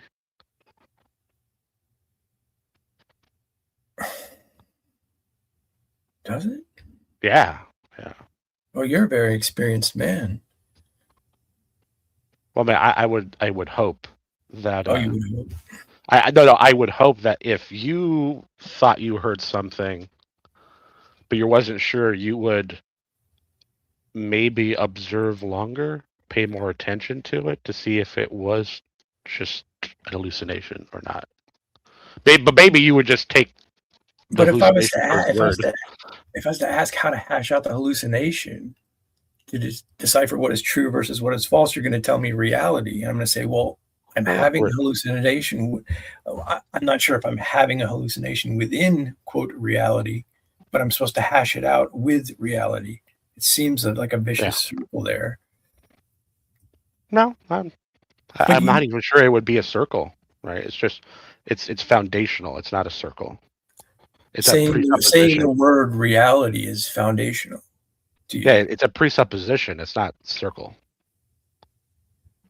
Well, the wrong part of the trilemma. You're talking about something else now. I mean, it's. Well, you said it was a circle, and I'm saying no. It's a presupposition. It's not a circular reasoning. It's a. Or you don't think that your worldview is circular? No, it's presuppositional. I'm saying, like, you mentioned Agrippa's trilemma or the Munchausen trilemma. Like, it's going to fall into the category of circular, right? You're going to edit. No, it falls into the category of a presup. It's a supposition. It's not circular and it's not regressive. It's a foundation. A dogma. Yeah, like saying God. Start with God. I'm saying, well, don't start with God. Start with reality. Right. So when people talk about God, right, they get into the idea of explanatory power, which gets into knowledge and ethics. When you say reality and try to compare that, where do you go with that as far as explanatory power? Because that's what I'm getting at. Like when it explains everything. When you have the sum total of reality, but you haven't experienced all that reality, and like you said, you have have you experienced all of God? You have a short list, right? I'm trying to make sure I hold myself the same standard you hold yourself. No, I understand you're playing the game of like, okay, everything that I attribute to God, you're going to attribute to the word reality. I get that. That's clever. Well done. The point I'm making is the explanatory power is different because there's a distinction with God and his creation. When you have the sum total of reality, you have everything. Hold on a sec. You have a unification, like a monistic view. Like there's no distinction in your worldview. Yeah, like I think it's pantheistic or pantheistic, where you're part of the sum total, right? Well, that would be true regardless of if there's a God or not. Well, right. I mean, for you to hash that out is another thing, and I'm running short of time here. But when you make distinctions with that type of view, it seems you're immediately going outside of that view. How can I go outside of the view that is everything? Well, I mean, you can't make that work, is what I'm saying. When you're saying you're in everything and part of everything, when you start making distinctions, it's separating you from everything, and like how you're able to do that is what's in question. Oh, how I'm able to like separate objects? Is that what you're saying? Well, separate yourself from the sum total while claiming to be part of the sum total. Like, where is the distinction you're making? I mean, it's basically just. I mean, if we were just talking about the material stuff, it's just topography mostly. That's how we separate objects. Well, yeah, it's just separating them in a sense that they're still within the whole, right? That's the idea. So yeah, I guarantee you're not separate from the universe. Like if that's what you're trying to claim. Maybe. Right, you lump everything into reality, into universe, and then you start making distinctions. Well, no, I mean, I would say this whole conversation has distinctions, sir. Real quick, I would lump the universe into reality because maybe there's something more than the universe, but there's so your ultimate presupposition is reality, but there may be something more than the universe. Yeah, because reality would be everything, including the universe and whatever else that isn't the universe. So that's interesting. So because then you start with a place that is allegedly the sum total of all things, but then leaves open, there may be more. No, it is the sum total of all things. And I'm saying in that sum total could be things that are not the universe. So you have to make a distinction within the sum total. Yeah, like there could be something outside the universe. Maybe there's two universes. Maybe there's a God that's in a meta space outside of the universe, right? It's all things. It's not just the universe. Unless there's only the universe, right? Yeah. Well, I'm out of time. I appreciate the benevolent conversation. It wasn't too bad. You're welcome. Thank you for having me on. All right, man. Take care, guys. I got to go. I lost track of the side chat here, so that's fine. All right, guys. Go on later and do a critique of something.